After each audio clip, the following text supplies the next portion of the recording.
как круто было, когда ты вот появился на поле после финала Лиги Чемпионов. И ты, мне кажется, был единственным человеком, который вот был везде свой.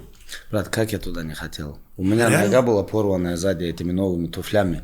Я говорю, я туда не иду. Ислам говорит, нет, мы идем, нас приглашают. Я говорю, не иду. Он нашел у официантов этот.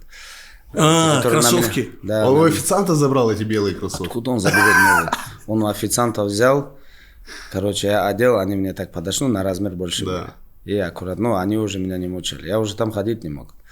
Уже стоял эти 2-3 часа, фоткался и обтер себе ноги. Я потом где-то, не 10, неделю точно не одевал обувь. Только в тапочках ходил. Надо Том Форд засудить за это вообще, я считаю. Вроде бы новые же. Я пришел, они на меня одели, все нормально. Там, первый раз я их там одел. Я с отеля, пока до арены дошел, я все уже не ходячий был. А ты официанту вернул потом? Да чаевые оставили. Слушай, я думаю, этот официант бы наоборот. Не, я хотел вернуть. Вот так. Брат, мне же еще надо было домой дойти. Да я понимаю, я говорю, что представь, какой подарок. Официант нормально, я с ним сфоткался, он мне так где-то официант по-свойски сделал. В Том Фордах, да, сейчас ходит? Не, Том Форд забрал Ислам. Ну, вообще, и появление твое вот в студии, что все тебя сильно были рады видеть. Вот реально, ты единственный, кажется, спортсмен, кто везде свой. Насколько вот было приятно осознавать, что вот все тебя рады видеть. И ситуация вот на CBS, когда ты давал интервью, появление iShow Speed, вот это все вообще моменты. Случайно попал. Вообще, знаешь, как интересно это снимал, походу, этот режиссер, который снимал, он был в Англии или в Америке, чей канал это? Он меня увидел, он позвонил, который там на площадке, который был старший менеджер. И он ко мне подошел, можешь прийти? Я говорю, он просит. А я говорю, кто просит там? Режиссер. Я говорю, не, я не хочу. Потом он второй раз пришел, уже телефон передал. Пожалуйста, выйди. Я говорю, ты кто? Он говорит, я здесь где-то там в студии. На пару минут выйди, пожалуйста. Но был резонанс. Да, я не знал, что это такой большой канал снимать. Я думал, что они какой-то после матча подкаст снимают. Оказывается, там прямой эфир или там. Хотелось бы тебя побольше видеть в таких экспертских, околофутбольных темах, я имею в виду. Западные, они же не знают особо. Так, потому что я все постоянно рассуждаю, и общение бывает на русском языке. Это все как-то локально здесь остается. А западные, они особо не знают, что, во-первых, в Америке это вообще ноль футбол. Они, футбол, у них только американский футбол. А в Европе особо не знают, что вот даже когда меня видят там на стадионах, там эти игроки, бывшие игроки, они так удивляются. Сейчас потихоньку уже они так понимают, что я бываю на всех матчах, узнают. Раньше я вообще старался, когда выступал, не светиться, аккуратно сидел. Сейчас чуть-чуть. Это как вот это легендарное фото, где ты сидишь, и сзади где-то Ди Каприо. И это... Это Париж. Да, это в Париже где-то было. Не, 19 год. Это вот, я не знаю, я в тот момент я такой, это какие-то две параллельные вселенные вот так вот столкнулись. Мне больше всего не понравилось, когда Хабиб сфоткался, написал вроде какой-то актер. Так и написал, да? Да. Человек сразу видно, любит фильмы. Не, он так в боях шарит конкретно, он на многие бои ездит. И давно, и очень давно. И когда я дрался с Конором, он там сидел. В первом ряду или во втором, говорил. Он там сидел, рассказывал вот эти все эмоции, когда... Вот это прыжок, он тоже там сидел рядом. Я думал, что ты ко мне идешь. Слушай, а современные игроки, молодые, вот как они реагируют? Вот я у тебя в Бельгии спрашивал, ты говорил, они, я же уже взросляк, что мне с ними говорить? Все-таки, нету совета, там кого-то пытаются получить. Не, бывает, общение бывает. Да? Самому просто особо не бывает интересно. Постоянно, когда я приезжаю на матчи, они стараются меня в раздевалку позвать. Там. Знаешь как... Тех игроков нету, ты туда приходишь, там 20-летние пацаны. Там. Пообщаться, да, а так самому особо так желания не бывает. Все-таки это не те звезды, на которых мы росли. Много общения бывает, когда встречаемся, видимся. Вот сейчас, кстати, Мурату звонил, вчера мы общались, чемпион России, который Краснодар. Мурат Мусаев, да, тренер. Да, общался, он там показывал, новый игрок мы взяли с молодежной чемпионата России, лучший бомбардир стал за Динамо, наш дагестанец. За Динамо Махачкалинский? За Динамо Махачкала, они же Краснодар его купили, Ух ты. Он говорит, совет. Я говорю, 63 не покупай. Как только ты начинаешь там взрослеть, тебе 18-20 лет, которые никогда у тебя не было, блага, когда приходит, и там зарплата у тебя увеличивается, и резко ты, когда садишься на красивую машину, ты в Краснодаре один, я говорю, тебя это может занесет. Так что, как только машину купишь, тебе в придачу 5 ненужных друзей. Или там сколько помещается? 4, Мы-то раньше толпой ездили. Да, это ненужные друзья. Там, я ему рассказывал там, ошибки, которые делал наш Месси дагестанский. Шапи. И я говорю, на те же грабли не наступай. Вот у тебя есть семья, там близкие люди и тренировки. Сильно же сложно, Хабиб. Прям держать такую дисциплину. Особенно, когда ты в 25-м году, у тебя много денег. Это я даже сказал бы практически невозможно, когда тебе 25 лет и деньги, когда тебе 20 лет, это разные вещи. Когда голову теряешь. 20 лет особо. Если нет кого-то, кто сверху, кто тебе говорит, типа, не, ты вообще ты не мороси. Если меня сравнить, мне сильно повезло в этом плане. Потому что у меня был рядом человек, который говорил, что надо, что не надо. 20 лет. Я же тоже там 20 лет не мыслил, как 35. Такой же был. В тебе как будто всю дорогу было сложно отгородиться от соблазна этого всего мирского, так скажем. Как ты что держал? Ты имеешь в виду? Развлечения какие-то, появления на ивентах разных. Просто, условно какие-то говоря, друзья элементарно, показать свою красивую жизнь. В любом случае, ты очень, я думаю, можешь полететь на частном самолете. Но ты этого не показываешь, не транслируешь. Она сложно, когда ты такой человек, когда ты с этим борешься. А когда ты такой, какой ты есть, тебе это не сложно. Ты просто живешь так, как ты живешь. Но когда ты стараешься этому соответствовать, пытаешься казаться и так далее, тогда сложно. Ты говоришь, там, пешком прошел. У меня с самого начала был план, кто бы со мной не прошел, мы пешком прошли бы, 25 минут ходить. 2 километра. 2 километра, я и так полчаса ехал бы здесь, в Москве. Да. И, это смотря, как ты вырос. От этого тоже зависит, какая среда тебя окружала. Если ты с детства был в этом лакшери, то тебе переходить на эконом-режим очень тяжело будет. Если ты оттуда пришел, то ты можешь в любое время туда вернуться, потому что тебе уже там комфортно, ты уже там был. Ты знаешь там, что там бывает, как там бывает, темно, не темно. А когда ты никогда там не был, и когда ты туда попадаешь, тогда у человека может быть проблема. Проверка, и стресс, как раз, и испытание. Шок, да, и это такая... Наверное, тяжело и твоим детям, я так считаю. Они вырастут в достатке, у них очень известный отец. И скорее всего, в плане дисциплины, мотивации, откуда им найти, когда они в достатке растут? Я думаю, надо занять их чем-то. Надо их занять чем-то. Но я стараюсь, чтобы они занимались, чтобы у них не было свободного времени. С утра до вечера, чтобы у них было чем заняться. Но это спорт? Это спорт. Активности какие-то там. Но они уже понимают? Лошади, гимнастика, тренировки там бывают. У тебя до вечера. Условно есть в голове какой-то план, типа сначала вы позанимаетесь гимнастикой, чтобы развить там растяжку и так далее, чтобы тело там вытянулось, потом это у меня спонтанно получилось. Да. Я просто на единоборство не хотел, отдал на гимнастику, и мне понравилось. Он сейчас на гимнастику ходит. На лошади ходит сейчас. Каждый день сперва не лошади, потом гимнастика, потом английский. Но в школу еще не ходит. Пока хватает. А потом, когда начнет школу ходить, школа тоже будет его сушить, по-любому. Это я когда о нем говорю, о всех детях говорю. И надо, чтобы они были чем-то заняты. Нас отец просто так яму рыть заставлял. Ты не поверишь. Например, мы на сборах были, там пацаны знают, да? И... Например, суббота утром одна тренировка, целый день отдых, и воскресенье целый день отдых, да? Потому что ты всю неделю 2-3 тренировки грузишься. Полтора сутки всегда отец так давал. И если он видел, что не до конца загружены, и в субботу, в воскресенье у всех энергия. Что-то вы не уставшие, да? Там нам давал ямы копать. Можешь представить себе? Для чего, спроси? Для чего?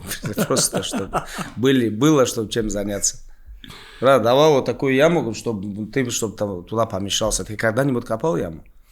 Ну, копал, но... Могилу копал? Да, но не для так. Для себя вообще. Копал ты могилу? Да, копал. Ну да, там земля, как правило, там глина. Чтобы 1,5 метра яму скопать, тебе как минимум час нужно. Ну да. Но один из методов Абдулманап... Просто человек должен заниматься чем-то. Вот от безделья все вот эти проблемы бывают. Особенно, прикинь, если ты богатый, самодостаточный, и еще ты ничем не занимаешься. Вот это плохо. Нельзя в эту зону комфорта заходить. Вообще. Она неплохо, когда она есть тоже. Ты можешь очень много хороших дел тоже сделать. Но в основном человек разрушается в этом. 100%. Я просто бывал и там, и там.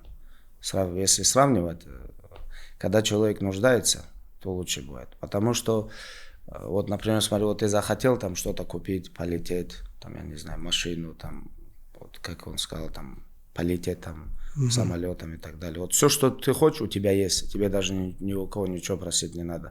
Вот тогда человек деградирует. Это я имею в виду в духовном плане. Да, 100%. Когда ты не нуждаешься. Вот, например, не нуждаешься только Всевышний. Он богатый, он самодостаточный, он, знаешь, как все атрибуты у него. Но как только ты начинаешь получать вот эти же почеты, благо. Вот, например, ты когда не нуждаешься, вот захотел купил, захотел продал, там, я не знаю, жить, летать, одевать, кушать. Когда у тебя все есть, ты уже меньше начинаешь обращаться к Всевышнему. А когда человек в нужде, во-первых, он всегда духовно зависим от Всевышнего, у него связка есть, и во-вторых, ему надо работать, ему надо чем-то заняться. Как только ты приходишь к успеху, начинается вот обратный отчет. Это если человек не будет контролировать, то... Ну, это испытание вот начинается. Просто, мне кажется, многие люди часто ко многому относятся как к должному. Ну, то есть не замечают блага, которые уже есть. Элементарно, не знаю, наше зрение. Ну да, это человек неблагодарный. Это по сути у нас, вот, как мы рождены, Всевышний тоже говорит, что человек неблагодарен. И из них тот, кто благодарен, он не может обрести там покой не в этом мире, но вечный, он обещает. Но в этом мире это... В тревоге постоянно. Да, по-любому будет тяжело. Особенно, когда ты на виду у всех, когда у тебя все есть, вроде бы кажется, что человек может у него есть счастье, покой и так далее. 99%, даже 99,9% этого нет. Вот это, мне кажется, как будто бы... И тебе, у нас есть момент, то есть мы можем условно наблюдать со стороны, как ты попадаешь в стрессовые ситуации, и как будто вот это тебе помогает. Вот элементарно, извини, что вот этот момент вспоминаю, с тем же самолетом. Когда вот что-то она говорит, ты вроде, ты знаешь, что ты прав, но она все равно, она же провоцирует. И то с каким... обратная сторона медали. Да. И то, с каким спокойствием ты такой... то есть там можно было воткнуться и это самое. Но... что интересно, я еще смотрел, никто не снимает. Я смотрел. Я не знаю, как но я еще смотрел. Как получилось, именно с того ряда начал снимать? Не, он с того ряда шел. Да. Я думаю, что когда я заходил, он узнал. И сейчас же, человек может просто на тебя смотреть, ты даже не знаешь, а он тебя снимает. Может, очки бывают, там, я не знаю. Там, даже как у нас везде в студии. Да? Ты садишься, ты не знаешь, откуда тебя снимает. Это, например, ты едешь в такси, тебя снимают, в самолете тебя снимают. Идешь пешком. Дисциплинирует. Это дисциплинирует. Ну да, 100%. Вот сейчас вчера вышел самолета вышли, нас эта маленькая машина забирает, я так смотрю, и вот такая маленькая камера, я говорю, камера, да, говорю, я потом другую, я говорю, камеру найди, он такой смотрит, не может найти, я говорю, вон она. Я говорю, это зачем вы так спрятали ее? Прикинь, на всякий случай. Это везде сейчас камера. Вдруг ты на нас прыгнешь, Хабиб. Не, они не для меня, это, короче, в аэропорту. Ситуация вот с самолетом даже, то, что Танбив вспомнил. Вот как в этой ситуации вот реально бороться со стрессом? Ты же был в такой же ситуации. Вот как бороться? Я, кстати, был, я реально не понял. Он сел на вот эти вот как раз аварийные места, они свободные были. Это вот тоже, по-моему, спирит был. Yes. Она подошла, она ему, а я сзади, я на своем месте сидел. Он такой, все, я туда перейду, там побольше места. Она подошла ему, она говорит, вы в случае, там по-английски, в случае чего вы готовы помочь? Он, все, я поняла, мужчина, вернитесь обратно. И сразу пересадили. Пересадили, да? Но он просто из-за того, что не понимал по-английски. Я-то понимал. Ну да, ты-то понимал. Я-то разговаривал. Это еще Джо Роган и сказал. Хабиб, вот это... Не, вот еще это. диалог же у нас был. Как Джо Роган сказал, еще смешно, он говорит, по-моему, говорит, Хабиб единственный, кто точно подходит под вот этот безопасный выход. Он точно должен там сидеть. Как бороться с стрессом? Вот, Хабиб, вот как у тебя вообще бывают панические атаки? Ты знаешь, что это такое паническая атака вот сейчас у всех? Очень много людей с этим сталкивается. Близких, родных, там, я не знаю, друзей. Очень многих людей это панические атаки. Но это все психология, я думаю. Это по нервной системе же. Я просто не врач, я не знаю, какой накопительный какой-то эффект. Она носит накопительный характер, когда все там ты, когда нервничаешь по разным там. Как бороться с этим, даже тяжело сказать. Я просто не был там. Я просто не был. И... То есть ты не испытывал? Ну, когда тебе тяжело, я не знаю, разные же люди бывают, по-разному люди реагируют. Тяжело мне ответить на этот вопрос, потому что я там не был, и я не испытывал этого, то, что испытывал. Вот как бывает, если ты никогда не болел гриппом, ты не знаешь, что это такое. Это тебе тяжело, утомленность. Ну, а стрессовая ситуация же у тебя бывала в любом случае. Даже условно, вот сейчас я резко вспомнил, пресс-конференция с Конором в Америке. Насколько вот я думал, что, возможно, даже Хабиб пошел к психотерапевту. Настолько ты был спокоен и невозмутим. Подготовлено, да?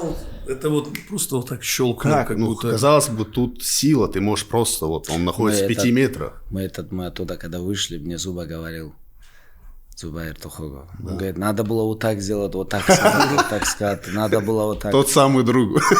Я послушал до конца, но я говорю, Зуба, это все очень круто обошлось. У нас осталось 16 дней, говорю, до боя. 6 октября мы деремся, это был 20 сентября, по-моему, на день рождения даже, пресс-конференция, если не ошибаюсь. Да. Я говорю, Зуба, 2 недели осталось. Я говорю, что я сейчас буду с ним разговаривать, отвечать?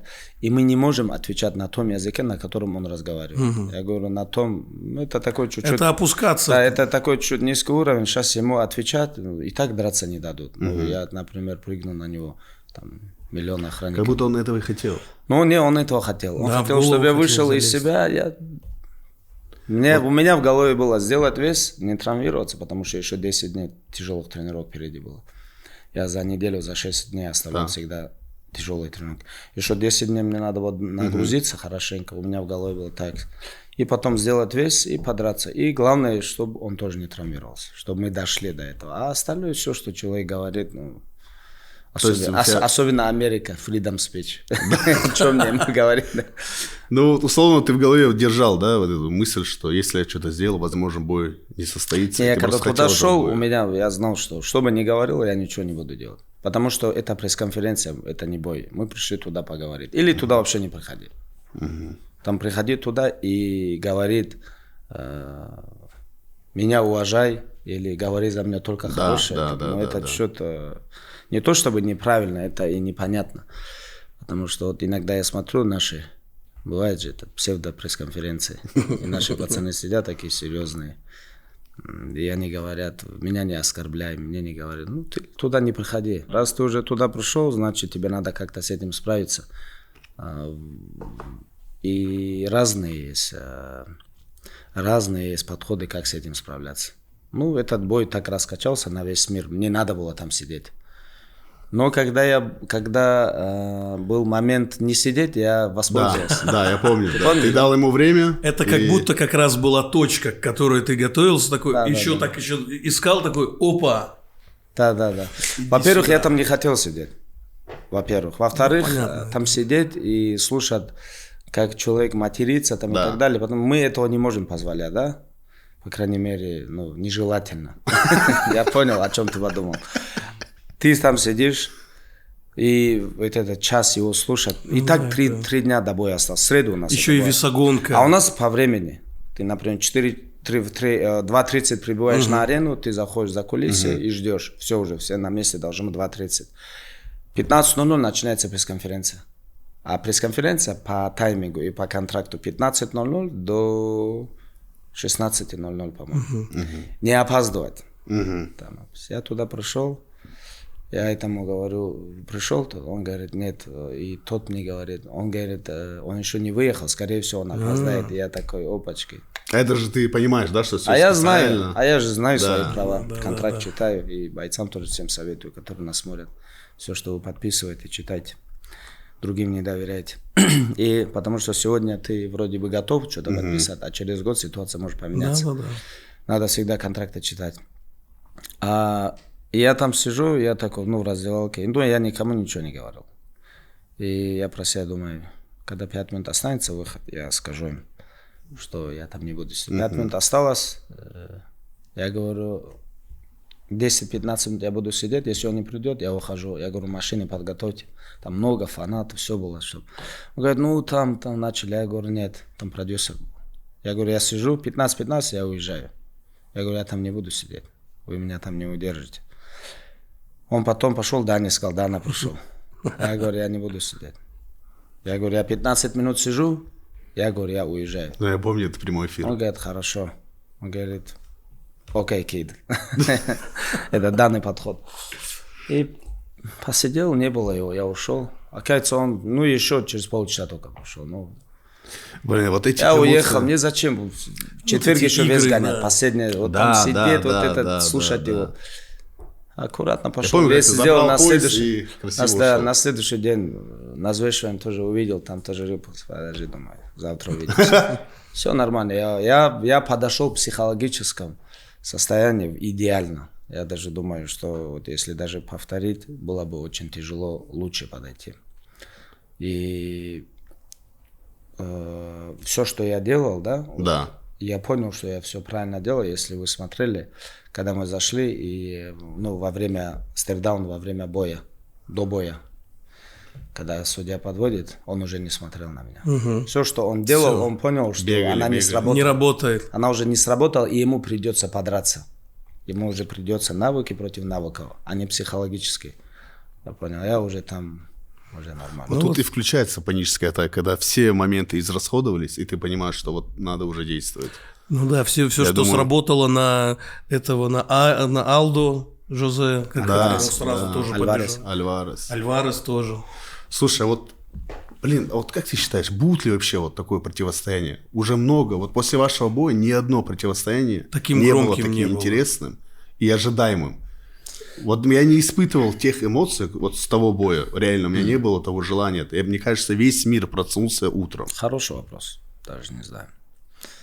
Может быть. Может, в будущем будет по-любому ММА развивается как-то. Бойцы лучше становятся. А вот будет его такой интерес, это уже еще другой вопрос. Знаешь, как в навыках и в спорте, и вообще сам спорт тоже больше и больше становится. Вот так, чтобы вышел за рамки нашего спорта, он же вышел за рамки ММА. Это тяжело сказать. Надеюсь, мы увидим хоть какое-нибудь противостояние. С участием, возможно, ислама хочу. На ближайшем будущем просто не вижу. Такой не вижу. Знаешь, как... соперников не вижу, кто мог бы. Но альтернатива вместо Конора Илья Топури может быть? Не, он хороший парень. Да? Пытается быть кем-то. Сразу же видно. Вот тебе вопрос. Не, я не думаю. Интерес противостояний, стилей, там, бойцов, чемпионов, может быть. Но такого, знаешь, как нету. И Ислам тоже. Возможно, да. И Ислам тоже очень хороший парень. Не то, чтобы я, да. И Ислам хороший парень, и Топури, но это все они качают. Не они, а он качает. Я не вижу просто. Я не знаю, может ты видишь или там видишь. Нет, я вижу, что пытаются так делать. По крайней мере, UFC все для этого делает сейчас. Не, UFC, конечно, UFC будет выжимать. Да, им срочно нужно заполнить. 100%. И они всегда будут делать. Потому что это же промоушен, они будут промоутить. А бойцы, безусловно, 2 лучших бойца на данный момент. Одни из лучших. В 5 они точно оба входят и по статистике, и по моему мнению. А вот такое ожидание, там, чтобы вышел за рамки спорта, не вижу. А в спорте, конечно, это огромное, большое противостояние. История с Конором, это вот прямо, знаешь, сериал, вот сначала вот добро и зло, противостояние это было. И финал был таким, как и везде в фильмах. Добро победило. Она естественно пошла так. Из-за этого и раскачался. Бывает, когда у тебя построено все, вот, например, да, качает, а когда вот она идет, вот, само по себе.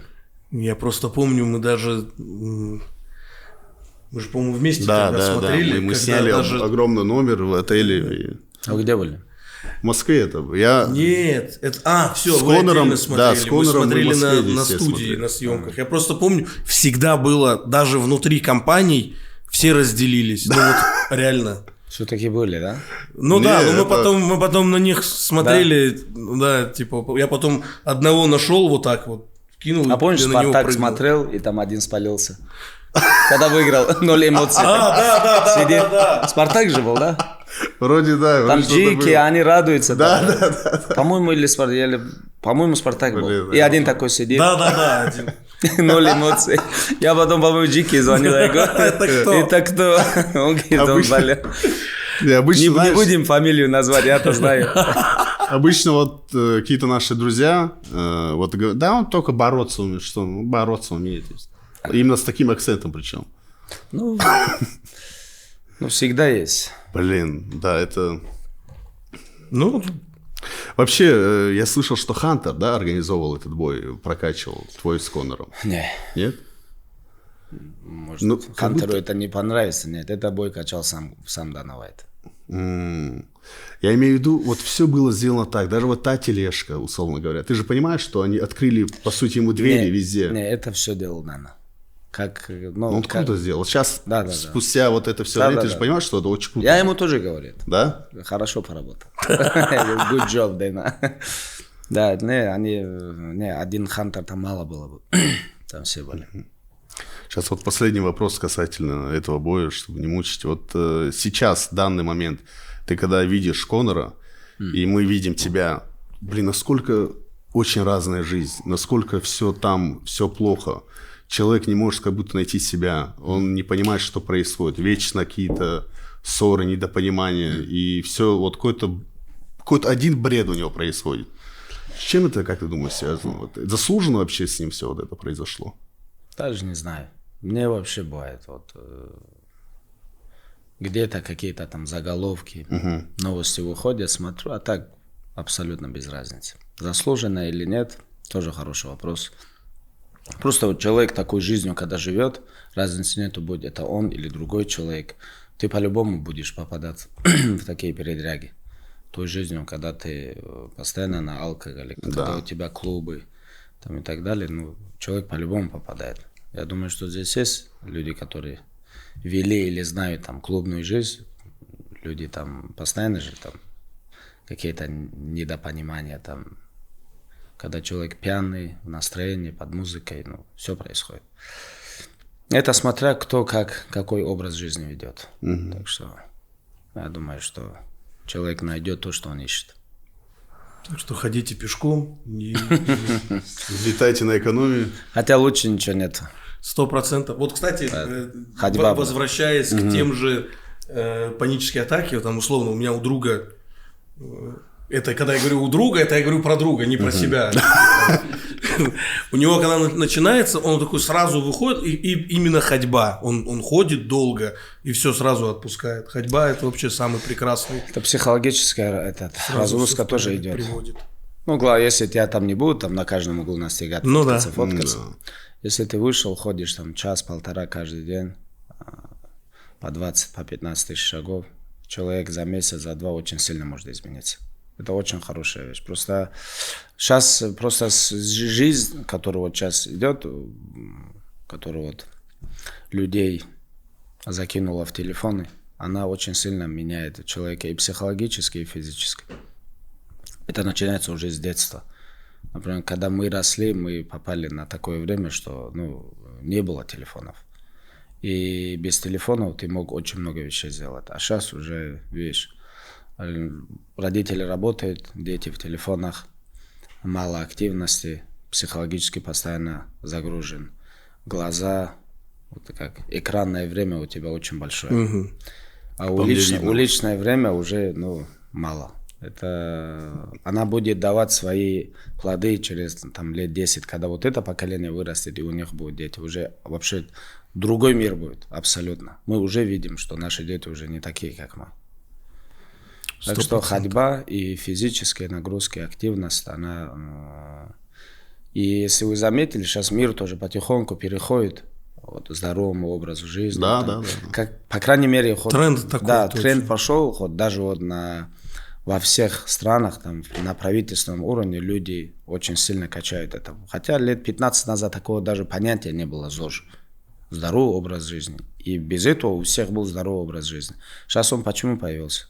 Потому что она очень необходима даже в арабских странах. Это очень большая проблема.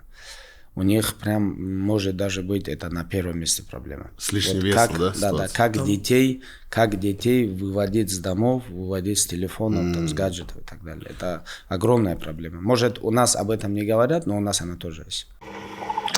Применяешь ли ты методы Абдулманапа на своих детях? Как-то вот один из методов у него был принуждение, когда он заставлял, и вот сейчас... Это пятый метод. Пятый, да? Это концовка. Да. Сперва был личный пример. Потом идет поощрение там, и так далее. Там, ты сперва показываешь, потом, когда они следуют, ты их поощряешь и так далее. В конце было принуждение. Крайность такая. И она как раз иногда я туда заходил, потом раз. Я был между поощрением и принуждением. Всегда гулял. Как я тебе говорил, барзометр зашкаливает. Барзометр, ты понял, да? Да, все, он сразу так. Ты же понял, да? Конечно. Аккуратно. Это, я думаю, что наши же дети. Мы же им только хорошее желаем. Так что иногда я думаю, что принуждение нужно. Особенно сейчас. Делаю ли я? Пока не маленький еще. Такой еще не дошел до этого возраста. Но почти уже дошел. Стараюсь просто... по-любому я не буду, как он, во-первых. Во-первых, у меня отец был бедный. А у моих детей, получается, богатый отец. Но я еще видел бедную жизнь тоже, так что я знаю, что для них хорошо, что плохо. И стараюсь. Но точно как отец, не такой, как отец. Во-первых, он был лучше меня в уделении времени, но не был, как я, занят. Это во-первых. Во-вторых, и возможности у него были поменьше. Из-за этого мы в теории даже мы не сможем быть одинаковыми. Но сам подход, я, конечно, она не хотят. Вот, например, там какой-то большие матчи, финалы и так далее, я постоянно его. Например, я говорю, иди сюда, садись. Там 7-8 лет. Потому что это остается в памяти. Ты сидишь там с отцом, смотришь там, например, как вчера я пацанам тоже группу скидывал, там Бразилия, Чили, там 98 год. Я смотрел у дедушки с отцом вместе. Тогда только 2 канала работал. Первый канал и НТВ. Или там РТР тоже. Футбол кто показывал? РТР это второй канал был. РТР. РТР, не ошибайся. НТВ плюс. Не, это потом. Куда он зашел? НТВ плюс это когда было? Это 2004-2005 год. Это потом уже. 98-6 год. Это первый канал НТВ. 98-й чемпионат мира Франции. Я просто помню, что я вот отцом сидел. Это там Карлос вот этот забил? Нет. Со штрафного? Нет. Это внешне. Вот там забил 5-й номер, и Роналдо 2 гола. По-моему, Эдмилсон был, если я не ошибаюсь. Могу ошибиться. Вот 5-й номер, 2 гола, Роналдо 2 гола. И Саллас забил. Я просто только вчера... Эдмилсона напомню. Ты можешь представить? Я просто вчера только смотрел. Ты пересматривал? Ты, кстати, часто... Ты пересматривал? Да. Я просто этот момент, я помню, я сидел с отцом и с дедушкой. Дедушка, он не любитель футбола. Он такой, новости там и так далее там. А отец, мы еще пришли, мы еще смотрели так целенаправленно. У нас дома не было телевизора. И и отец мне этот состав рассказывал, я просто понял. Салас, Самарана. Вот там на воротах у них был В Бразилии или у Франции? Учили. Я это к чему говорю, просто вот есть определенные моменты жизни, которые ты вспоминаешь, то, что ты делал с отцом. И они очень сильно запоминаются, они остаются в тебе. И они не уходят. Это вот время, вот, когда ты с 7 до 12 лет. Вот с 8 до 12, примерно от 7-8 до 12, это очень такое, для меня это было, я просто не знаю, не детский психолог, вот это время, все, что происходило, очень сильно у меня засело. С 7 до 12? Вот да, вот. А до 7 можешь же, да? Вот как только ты начинаешь в школу ходить, до 7, до школы, как что было, я особо и не помню. Какое-то осознание. Да, там только моменты. А вот когда ты уже начинаешь в школу ходить, 1, 2, там, 3, 5, 6, вот это время очень сильно остается в голове. Не знаю, как у вас, у меня просто так было. Ну, возможно, да, так и есть. Вот был чемпионат Дагестана по футболу среди сельских команд. Ага. И наше село вышло в финал. Отец был капитан команды, он это все вел там, и так далее. У нас в селе очень сильно любят футбол.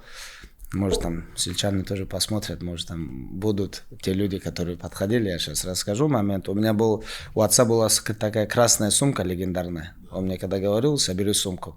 Я там воду, горячую, холодную, теплую точнее. Там полотенце, менять футболки, тапочки, все ставил, там мама термос сделала, все с собой, и мы выезжаем на футбол. Я там на бровке стою, молодой, понял, он уже меня ответственный, уже делал так, чтобы я был ответственным. Он уже мне не говорил, что взял, что не взял. Он уже на месте мне говорил. Вот забыл, не принес. Понял, я уже знал, что можно, что нельзя. И он говорил, никому не давай. Там перерыв, и все подходят, можно воды. Понял, я говорю, нет, никому не давай. Они до сих пор мне говорят, в детстве тоже такой упрямый был. У отца ровесники. Большинство их уже нету. Они такие, в детстве тоже такой, никогда воду не давал. Я говорю, я с дома принес отцу воду. Я говорю, он сказал, никому не давал. Как я буду тебе воду давать?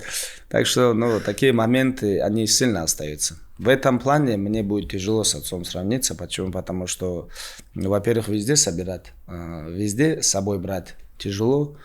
И, во-вторых, занятость. Занятость. По-любому, хочешь, не хочешь. Ну, это вот знаешь. Хотя, извини, в том году чемпионы Дагестана стали. 95-й год. Сельди? Не, вот в Кизлёртовском районе. На наше село, это янтарное? Дагестана.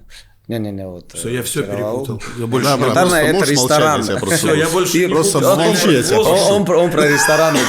Это просто ресторан. Причем тут ресторан и село. Ресторан очень шикарный. Я просто запомнил это место. Мы были в Янтарном. Прекрасное, да. В Янтарном я был с вами? Или мы были с Абубакром. С Абубакром, да. Да. Блин. Сейчас вы рекламу делаете, да? Нет, это так и есть. Нормально. Это так и есть. Мы попали, причем это, по-моему, день села был. И очень там много народу, праздник. Какой город?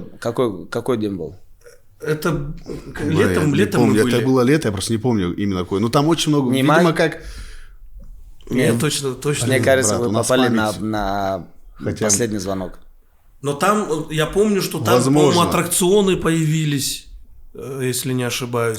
Да, там очень много было. Что такое-то праздник был, точно. Семейное место. Да. С детьми там. Это находится, где, я просто забыл, Кизлёр?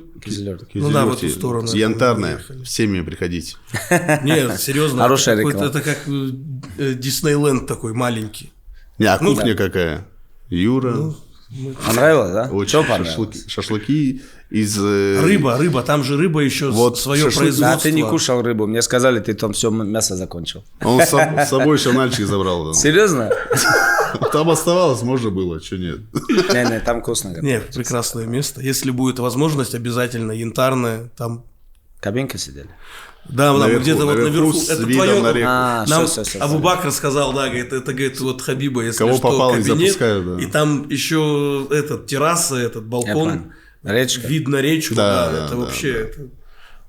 Вот эта речка, она через наше село проходит. Там мы выросли. Она очень холодная, быстрая и большая река. Я вроде видел сторис, где ты против течения. Очень много ребят у нас, вот моих ровесников, чуть постарше, очень много утонуло. Вот пока я рос, на моей памяти было более 20 детей. Она просто омывает наше село с трех, посередине, справа и слева.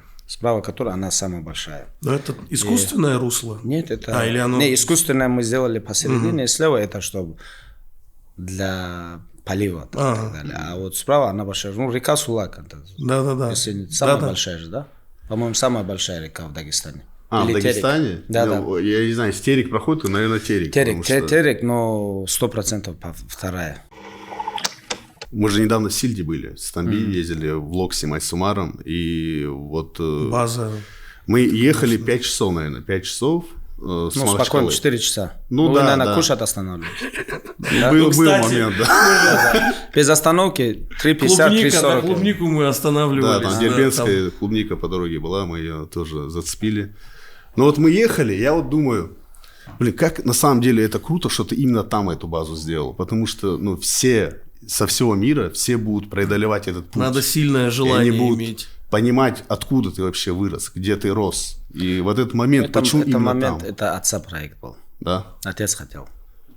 Именно там хотел отец базу построить. Туризм же, он разный есть. Есть медицинский, есть спортивный туризм. Именно вот, чтобы... Во-первых, высокогорье, почти полторашка, да? Почти 1500 метров. И во-вторых, родное место... По-любому там создаются рабочие места и так далее. И для, как говорится, локал, для местных людей, чтобы было, да, по-любому она стягивает за собой очень много сфер. И вот это отца проект был. Он где-то, по-моему, в 17-м начал ее строить. Вначале был план просто построить там, чтобы мы сами там тренировались. На человек 30 база, чтобы мы туда приезжали летом, там пробежки, там физические нагрузки и так далее. И потихоньку оно вот так уже там были, вы же делали блог. Да. Осветили. Сама база очень шикарная. Да.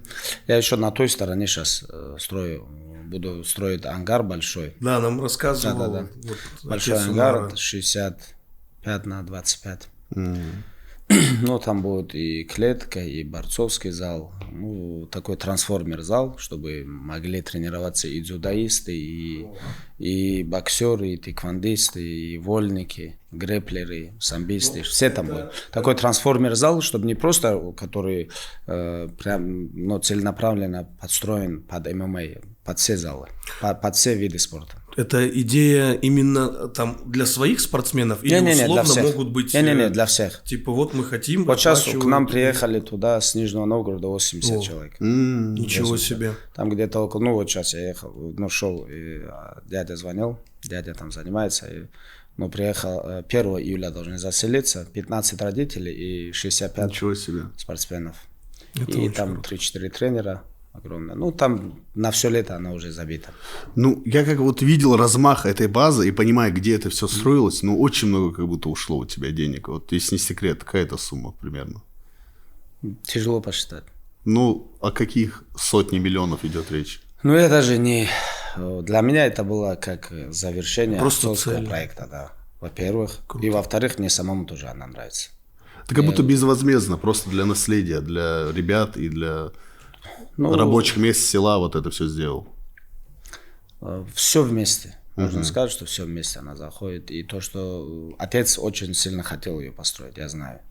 Там даже были какие-то препятствия, которые люди не хотели ее там строить и так далее, были. Но он, знаешь как... Твердой рукой. Да, до конца он делал. И когда его уже не стало, она же была... Вот то, что вы увидели, из нее где-то 30% она была. То, что вы видели из него там построено. Для меня такой, знаешь, как дело принципа было довести до конца отца проект. И я уже еще свои какие-то это добавил тоже. Сейчас мы устроим большую столовую, там большой зал. И оттуда метров 300 просто там для развернуться, для футбольного поля там невозможно. Оттуда метров 300-400 наверх, там есть огромное такое, знаешь, как... Там же это поле, для поля и для футбольного, чтобы и футболисты тоже могли. Еще больше, чем вот это маленькое, еще больше. Слушай, я ее хочу сделать базу не только под наш вид спорта. Там боевое самбо, ММА, грэпплинг. Я ее хочу центр олимпийской подготовки. Круто. Центр олимпийской подготовки. И я думаю, что до конца года я уже начал ее. Где-то в ноябре, уже конец ноября, там уже сильные снегопады бывают. Там холодно. Там, до конца ноября у меня есть договоренность, что там уже большой ангар уже для единоборств уже стоять будет. Ну, это круто, что ты туда такой длинный путь проделываешь. Это вот реально настоящая мотивация туда. Да, именно. да. Если ты уже доехал, все, у тебя мы 5 раз останавливали, чтобы ты понял. Нет, да, нас еще... Там же еще пост. Полиция останавливала, и они такие, так, что, куда мы такие? Мы вот Хабибу на базу. Все, камеру увидел, такой, все, езжайте. Они как не ожидали Таби увидеть там. Ты что, зачем? На погранзаставе? Ты зачем они? Да, там, а вы там что? Ну, я так понял, туда иностранцам сложно. Заранее. Ты заранее скидываешь паспорт и все. Там вот был парень из Пакистана там был. Помнишь, вот этот молодой? И у нас зарубежных очень много там. Братья казахи, киргизы, таджики постоянно у нас на сборах в зале. И вот когда они на сборы ездят, просто заранее, за 2 дня скидываешь на разрешение, и все, потому что там погранзастава. Да, там близко к границе. Из-за этого. А есть какая-то фильтрация? Вот заявку кто-то подал, чтобы приехать там из Лондона откуда-то. Да, и есть. вы же должны понимать, кто это все-таки. Ну вот Уилл Харрис, когда приезжал, да, американский паспорт. Скинули, все, за день ему дали. Просто они должны в базу заносить. Ну, вот, например, ко мне канадцы братья приезжали, близкие мои, они тоже закидывают, все, никаких проблем нет. Еще ни разу отказа ничего не было. А фильтрация бойцов, чтобы подпустить бойцов, именно в зал, я имею в виду. Все-таки бывают бойцы, которые просто хотят с тобой увидеться. Я уверен, что приходят, 50%... я не уйду отсюда, пока не увижу. Да, там, условно говоря, сфоткался с тобой, тренинг начался, завтра уехал. Такие же есть залетные такие. Их много. Да? Их очень много. Приходят, чтобы чисто пофоткаться, пообщаться, там, поговорить. Ты их сразу определяешь, да, наверное? Стараюсь, когда время есть, уделить. Как бы ни крути, человек приходит, у него уже есть к тебе симпатия, если ты ему не нравился, он не пришел бы туда. Уже тоже приходится уделять время там, и так далее. Тяжело будет, когда их много, ты один. Но в зале у нас постоянно, скажем, не из нашего зала, который не представляет наш зал, человек 20-15 всегда бывает. Разные приходят, уходят. Заранее, конечно, надо согласовывать, и каждый второй, там, кто хочет, не может. Там. В основном, как правило, это через знакомство. Они приходят через Ислама, через меня, через Шамиля, через управляющего, там, через Усмана, Умару звонят. Мухаммад, директор. Да. И много приходит. А зал, он одновременно, ты там можешь потренировать, если профессионально, пусть будет 50, 60. Если там человек 60 и более в зале, уже тесно. Друг на друга падают, травмы, потому что как-никак у нас броски, партеры, кто-то в стойке борется, спарринги там и так далее. Это пацаны знают, которые занимаются этим видом спорта. Когда тесно в зале, тяжело будет, очень много травм бывает, на колени падают и так далее. Из-за этого мы стараемся, чтобы много не было. Как-никак в зале тренируется очень много чемпионов. Там Гаджиша за пояс будет драться. Финал Гран-при. Мавлидин, финал Гран-при. Усман за пояс будет драться. Ислам за пояс будет драться. Умар, там, считаю, что там он в топ-3, там, претендентский бой. И очень много ребят, которые, знаешь, как надо беречь. Надо беречь, там, и этим надо заниматься. Не сами бойцы, а вот управляющие, тренера и так далее. Там, когда у тебя в зале, там, из 50 человек, 20 человек входят на каждый в своих весах в топ-20, топ-15. Да, это я даже не говорю, что они все чемпионы мира по любителям. И это очень тяжело. И этим приходится нам заниматься. И у меня есть там люди, которые этим занимаются. Есть тренер, управляющий и так далее. Стараемся, но тяжело. Очень многие обижаются, приходят, почему меня не пускают, почему так. Нету места физически. Хотя зал огромный. Я ее строил под вот это. И по-любому поток большой.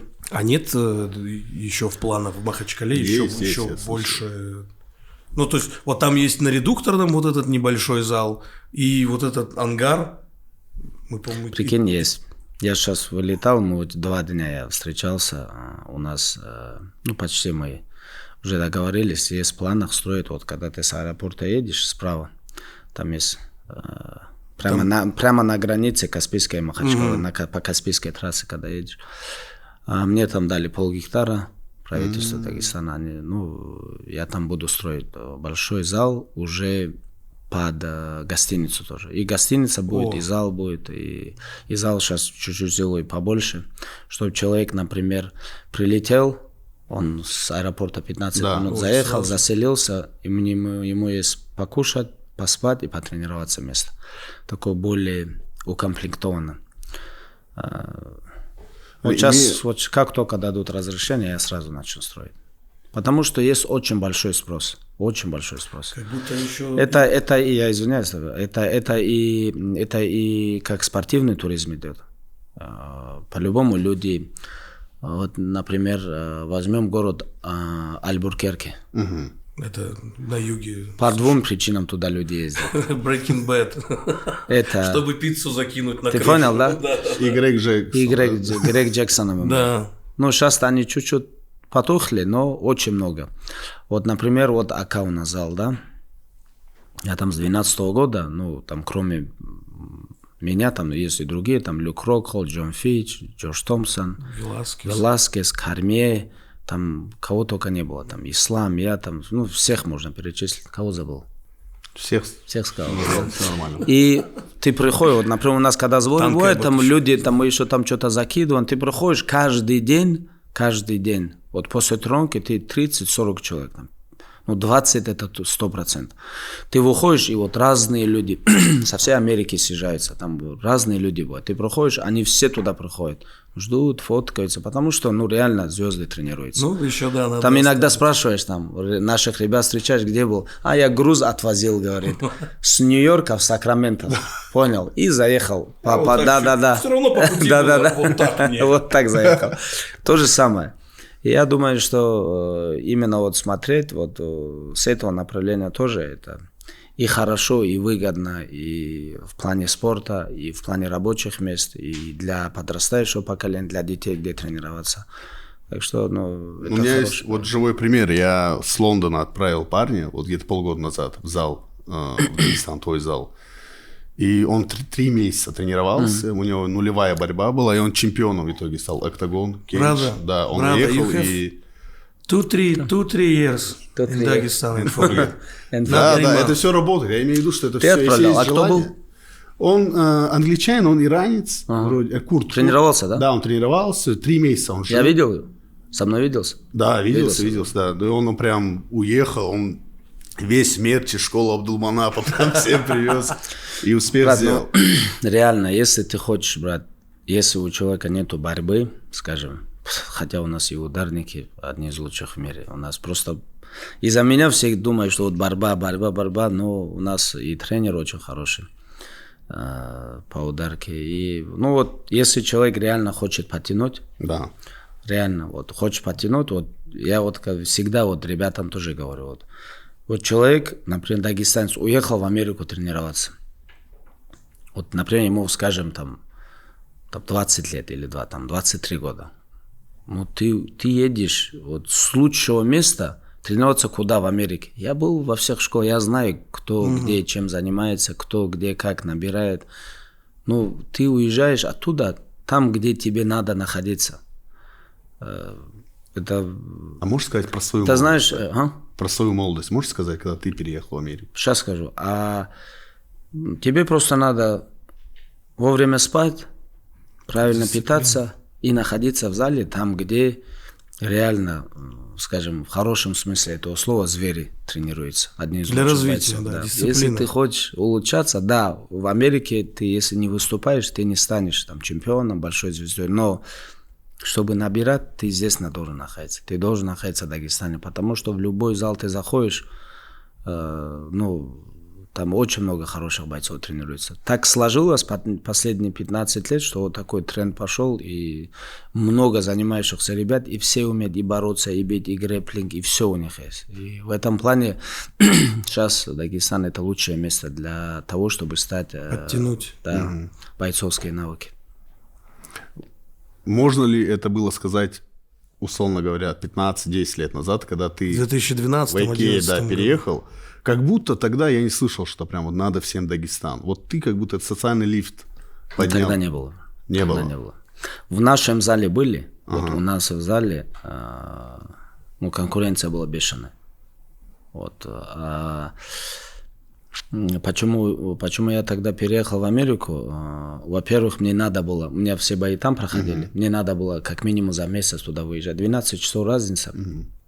Когда здесь 5 там нужно было и акклиматизироваться, и бывали, что за 3-4 недели мне надо было анализы сдавать, там медицинский анализ. Там очень много вещей, которые именно там проходят. И я, как правило, я улетал. Я улетал, за 2 месяца я уже там находился.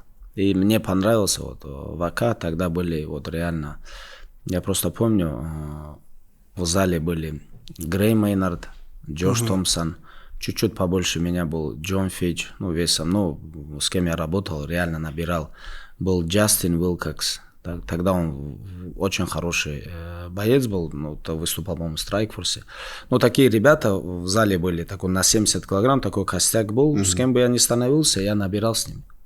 Мне было 23, им было 33, скажем так. Они с опытом. Да, я от них очень сильно набирал, и они все тогда были в рейтингах. Я только один бой провел в UFC, они все были в топ-10. И мне этот, знаешь как, этот лифт мне нужен был. В зал приходил в Махачкале, и там у меня были. Куда бы я ни ехал, у меня везде была конкуренция. И на этой конкуренции я реально очень сильно потянулся. Если бы этой конкуренции не было бы, и я не любил бы конкурировать, соревноваться, то прогресса не было бы. Очень многие ребята, они останавливаются где-то 24-25, как только они там становятся там каких-то локальных шоу-чемпионы там и так далее, сразу одел корону, все, человек уже начинает заниматься не ММА, а фитнесом. А фитнес это не спорт. Начинает отдельно ходить, отдельно тренироваться, отдельно качаться, отдельно бегать. Не в комплексе, который огонь, в котором ты должен находиться, ММА огонь, я скажу так. Ты приходишь в зал и становишься с лучшими в парах. Где-то проигрываешь, где-то выигрываешь, но ты себя точишь. Этот момент, как только ты это снимаешь, все, уже развитие прекращается.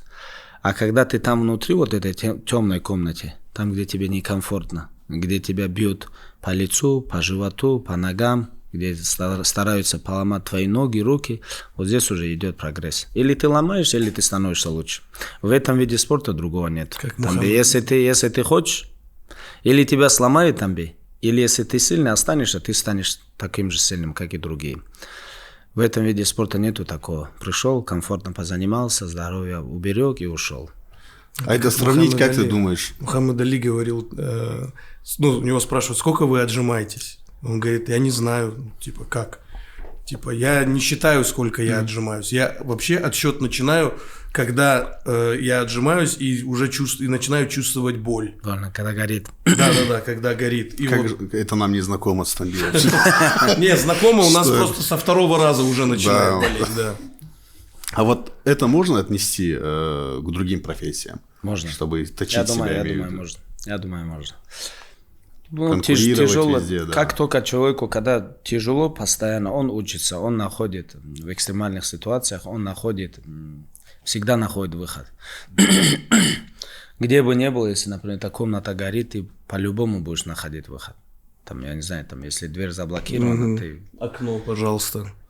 Орлы в клетках не сидят. Ты очень быстро начнешь мыслить. Так мы устроены. Так что всегда должна для развития всегда должен быть дискомфорт. Не бывает такого, что тебе все хорошо, ты сидишь и ты всего добьешься. Я просто таких людей не видел. И еще немаловажный фактор рано просыпаться. Это очень важный фактор. А что делать, когда нечего делать? Когда нечего Копать делать, яму. Нормально, копать яму. Это знаешь, как 1-0. Это знаешь, если тебе ничего делать, ты не станешь никем. Если у тебя нету ни цели, ни мечты, ничего, Я просто, знаешь, тебе отвечаю, как большинство. Так может мыслить 10-летний ребенок. Потом проснулся, ему даже есть что делать. Ты направляешь его. Да, но когда ты уже взрослый человек, и тебе нечего делать, извини меня. Это я не про себя говорю, Хабиб. У меня есть друг. Ты же вопрос. У меня есть друг.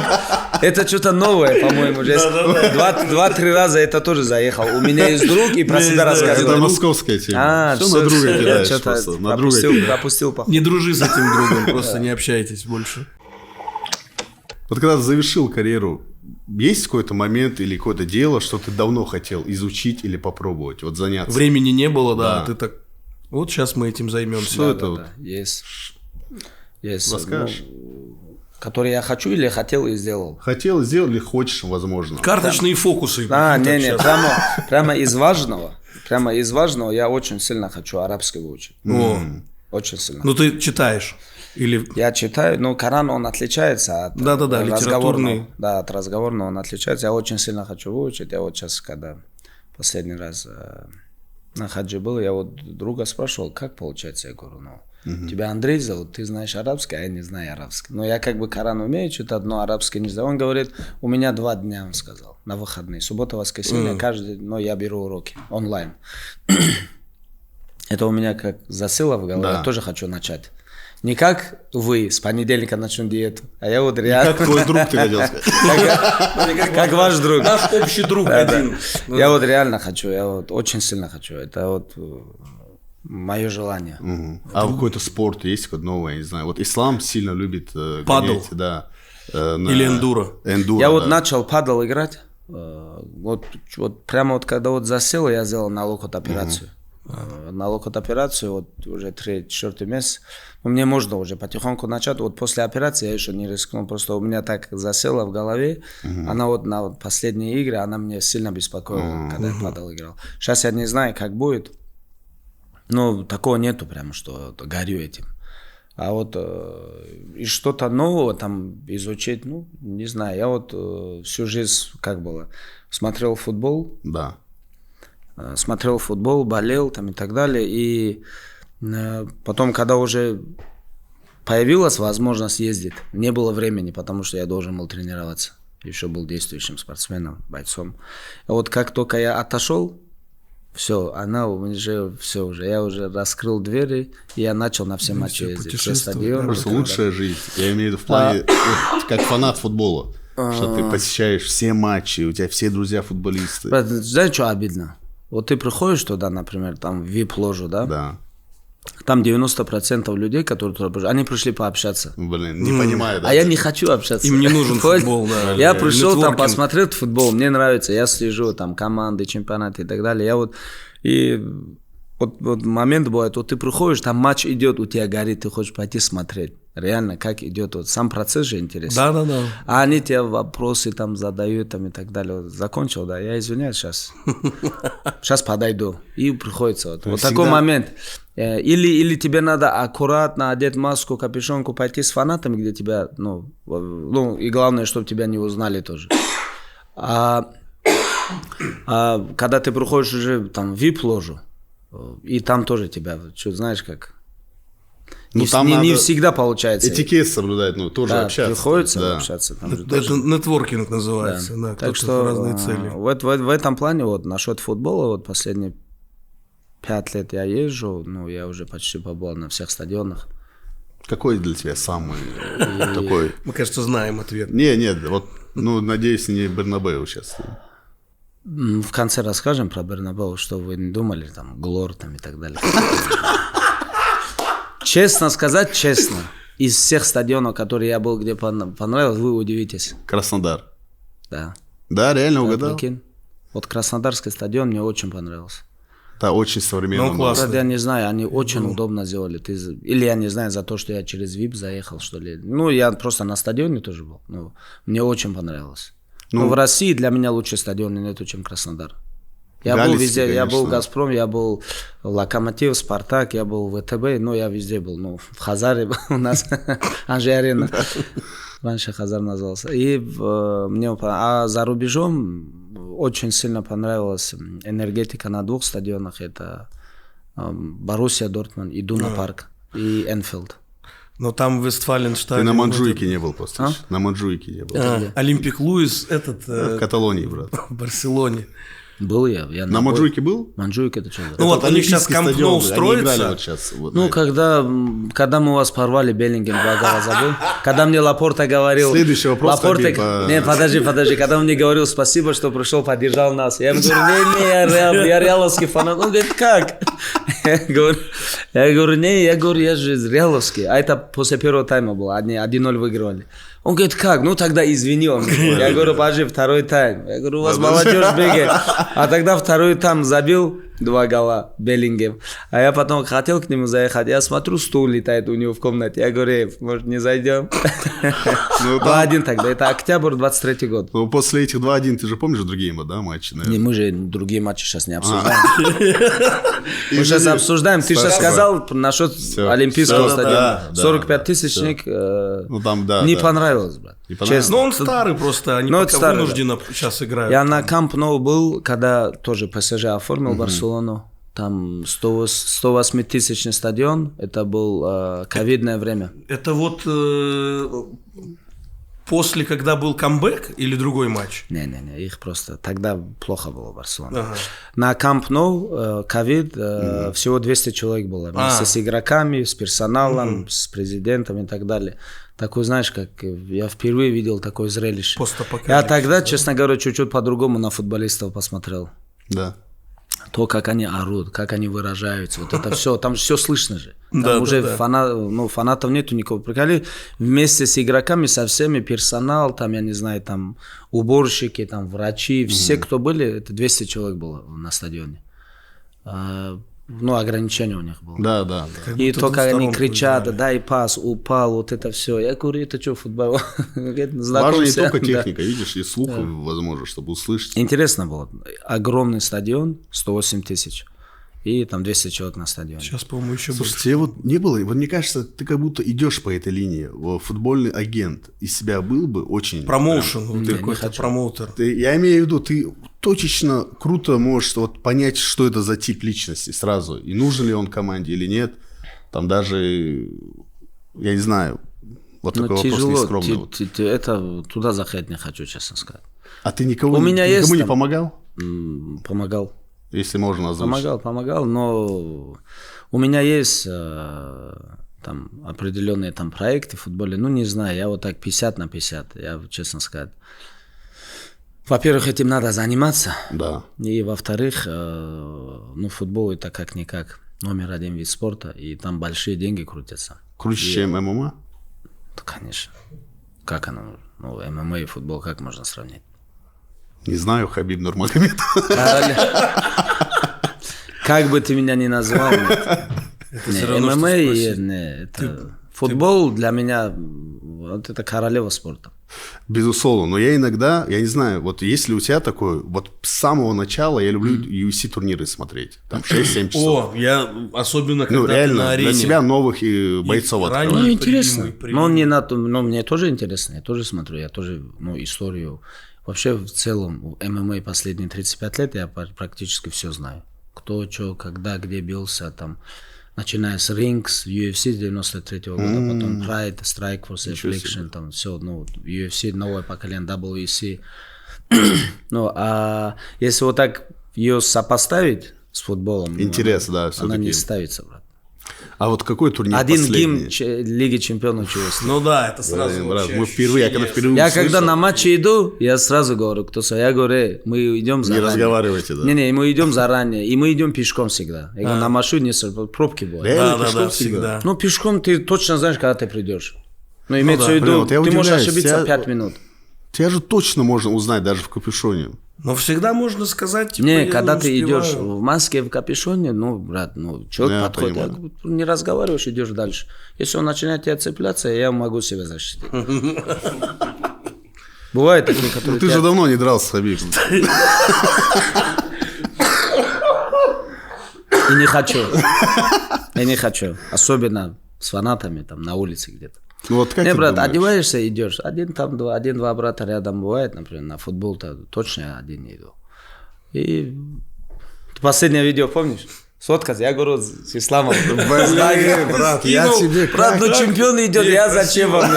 И так я иду там... смешно было, я так угорал. Не, брат, в таких моментах нельзя останавливаться. Как только ты останавливаешься, там надо совсем...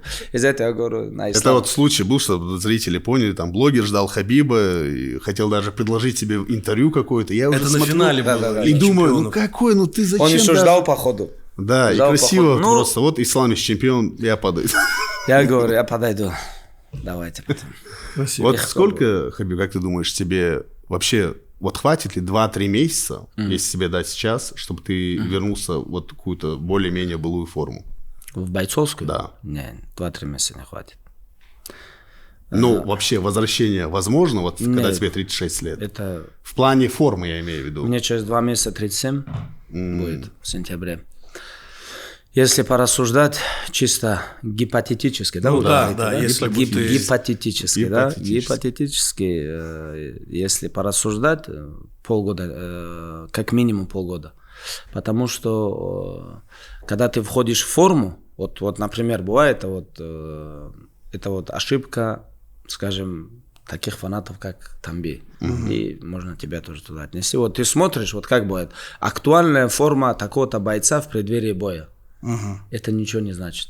То, как он выглядит, ничего не значит. Самое большое значение, сколько спаррингов он провел и с кем он спарринговался. Все остальное, ты качался, делал фитнес, бегал, ничего не значит. Сколько ты поднимал, сколько ты жим. Потому что наш вид спорта это не бег, не качка, не фитнес, не кроссфит, ничего. Наш спорт, это ты выходишь один на один, становишься стойку, и ты дерешься. Там идет борьба, тайский клинч, греко-римский клинч, вольный клинч, грэпплинг, то, как ты чувствуешь ударку в стойке, в муай-тай, кикбоксинг. Иногда легкая потому что, атлетика. да, соскакивал, да? Потому что идет разница, каждая дистанция это по-разному. Вот если, например, ты не бился, то не делал спарринги, а только боролся, выходишь, ты уже по другую дистанцию выходишь, по-другому ты дистанцию чувствуешь. Потому что в боксе одна дистанция, а в тайском другая дистанция. Ну, этот вид спорта, он... Слишком много тонкостей. Он, во-первых, молодой, он мало изучен. И, во-вторых, ты не можешь смотреть на человека, есть у него кубики или нет, и сравнить его. Ты не можешь это делать. Это невозможно. У человека могут быть и не быть этих кубиков, но он очень хорошо подготовлен в борьбе. И он может бороться все 25 минут. А тот, у кого тот хорошо выглядел, актуальная форма у него вроде была хорошая, 3 минуты поборется, потому что он последние 2 месяца не боролся. Он занимался другими видами спорта. А здесь ты должен быть борцовски подготовлен, ударки подготовлен, физически, ну там очень много аспектов идет. Из-за этого, вот, например, мне, вернемся к этому вопросу, я после моего крайнего боя, ну я пару раз спарринговался. Может. Но это легкий был такой. Ну, спарринги, ну скажем, у нас легких спаррингов не бывает, когда ты туда заходишь, легко поработаем, один удар, все. И, ну, она... Во-первых, я перчатки не одевал 5 лет. Но я борюсь, я постоянно борюсь. Я где бы ни был, я всегда ищу там, я даже вот, когда у меня бывает перелеты там и так далее, я беру того, кто может со мной бороться. Брат, если что, мы всегда на связи. Пока в этот вес я не перешел. Так что, брат, кто-то может подумать, что ему 3 месяца хватит. Ну вот, зубы пишу. Пару дней назад. Вот, кстати, не Адам Зубе, а Зубайр Тохугов. Я ему пишу, Зуба, осталось 100 дней до боя. Это мало. Но он думает, что это много. Ну, не много, а достаточно. Это недостаточно. Это достаточно, чтобы ты скинул с себя лишний вес, как-то вошел, вот, чтобы ты выглядел хорошо, может быть. Но чтобы драться с таким же, как ты, соперником, соревноваться на мировом уровне, на высоком мировом уровне, ты же должен и навыки свои улучшать. А навыки улучшаются только, когда ты в зале день за днем, каждый день, не пропуская. Не 2 месяца, не 3 месяца. Чтобы ты изменил свои навыки, тебе нужно как минимум полгода, как минимум. Это очень тяжелая вещь. Это не просто там ты купил машину, затюнинговал и пустил ее там кататься, да? это твое человеческое, твое тело. Ты в процессе этого всего ты будешь травмироваться, ты будешь куда-то лететь, ты будешь болеть. После болезни ты будешь отходить. Ты там дни теряешь, потом последнюю неделю ты не нагружаешь, ее тоже убери. Там, когда вот эти все моменты, из того, что есть вот эти полгода, только полгода остается. Потом надо кушать, спать, где-то нагрузился. Бывает там где-то очень много отвлекающих факторов бывает. Ты не можешь просто сказать, дайте мне полгода, я подготовлюсь. Нет, это чтобы войти в бойцовскую форму, в былую форму, очень много времени нужно. Но когда я бывал, скажем, до завершения карьеры, да, я тоже тренировался всегда, но там мне всегда хватало. Вот, например, мне бой дали, все, за 100 дней я полностью отключался. У меня не было ни перелетов, ни встреч, ни вот этой контрактной. У меня я ничего не трогаю. Я им всегда говорю, все, меня не беспокойте. Я уже утром, вечером. В воскресенье отдыхаю, все. Я в день, если в 2 тренировки не делал, у меня вот, как мы подметили вначале, у меня была вот такая паническая атака. Потому что я знаю, что мне надо драться. Что-то не под контролем. Что эту дверь надо мной будут закрывать. Помнишь этот? UFC, как это, железное. Да. Тебя закроют, над тобой будут дверь закрывать. Из-за этого мне нужно было. И когда ты знаешь, что поставленные свои цели, ты на все 100% выполнил, когда ты туда заходишь, ты уверен в себе. У тебя не бывает там, а если бы. Ты знаешь, что план на бой был с этим бойцом работать вот так. Бороться, там, я не знаю, там, часами боролся, месяцами боролся, что мне туда выйти, эти 15-25 минут отработать. Но если даже не получится, я физически, психологически и в плане выносливости я готов, мне просто нужно, чтобы нас пустили драться. Но когда ты вот это все не делаешь до своего боя, во время подготовки у тебя очень много упущений, ты уже сам начинаешь в себе сомневаться. А может не пройдет, может так, может я устану. Там очень много моментов бывает. Борьба с собой же бывает тоже. Ты сам собой тоже очень много. Сомнения всякие. Не то, чтобы борешься, ты бьешься с собой. Потому что мысли разные проходят. Но когда ты следовал четко своему плану, когда ты туда уходишь, что может тебя остановить? Он тебя может вырубить. А если он не вырубит, а как он меня остановит? А если я его буду видеть, я буду продолжать идти. Только он может меня вырубить. А если не вырубит? Что дальше? Вот как остановить? Да. Вот такой, если у тебя есть подход, а только таким подходом могут зайти на высокий уровень. За все время, сколько ведется, за последние, по-моему, 15 лет pound for pound лист, который ведется, кто был наверху, там было за 15 лет 9 человек. Давай посмотрим на этих ребят. Кто там были? Джон Джонс, Кормье, Джордж Сен-Пьер, там, скажем, Хабиб, Камару, там, Ислам, кто еще был? Джозе, да. Джозе, по-моему. Джозе был вроде. Димитриус, Андерсон Сильва. И теперь посмотри этих бойцов. Они случайно туда дошли? Нет. Они случайно туда зашли? Нет. Вот этот пусть лист возьмут, бойцы, которые, например, не то чтобы начинают, я посоветовал бы бойцам, которые находятся в топ-15 с чемпионскими амбициями, которых сейчас какие-то отвлекающие факторы, там, которые приходят, которые думают, что я вот это сделаю, потом потренируюсь. Пусть посмотрят вот этот лист и посмотрят, чем они жили. И они все ответы получат. Статистика обо всем говорит. Барселона может до утра разговаривать. Но когда мы говорим вот так, 15, все разговоры заканчиваются. Ты понял, да? 15 Лиги Чемпионов как могут выиграть? Скажи. У меня есть свои теории. Он такую мудрую мысль в конце меня увидел. Подожди, смотри. Я сейчас просто перепрыгнул на другую тему. Вот когда у тебя за тебя разговаривают твои цифры, скажем так. Статистика. Твоя статистика о тебе говорит, человек приходит и мне рассказывает, какой он великий боец. Я простой вопрос спрошу, где ты дрался, с кем ты дрался, что ты выиграл. Это очень легко узнать. Да. Что бы ты ни говорил, твои достижения будут о тебе говорить. Иногда тебе даже ничего не надо говорить. Ты понял, да? Это очень важно, на самом деле. И для этого пусть вот эти бойцы пролистают этот pound for pound лист. В топ-15 было сотни бойцов, 1000 бойцов. Они за 15-20 лет. Они пришли и ушли. Давай сравним вот этот, который наверху были. И Федора туда занесли.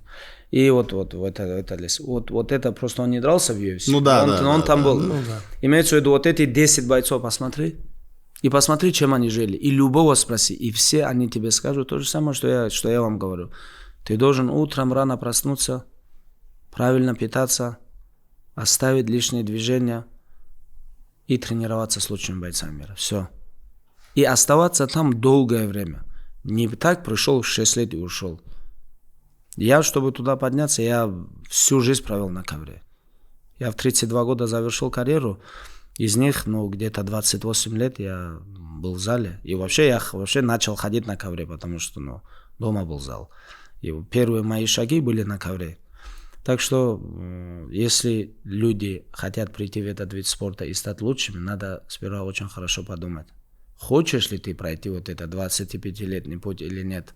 Или ты просто хочешь прийти, средний боец, там, достиг определенного уровня, хорошо оделся, заработал себе определенных денег и ушел. Но это одно. Но если ты хочешь забраться сюда, так что будь готов к серьезным этим испытаниям. Мне кажется, многие просто видят вот этот конечный результат. И все блага, которые подтягиваются к этому. И поэтому они такие, сейчас я там быстро, резко, и все. И в итоге это 100%. Кто-то может залететь, но это вспышка. И все, и он надолго не задержится. Даже залететь там тяжело. Даже залететь там тяжело.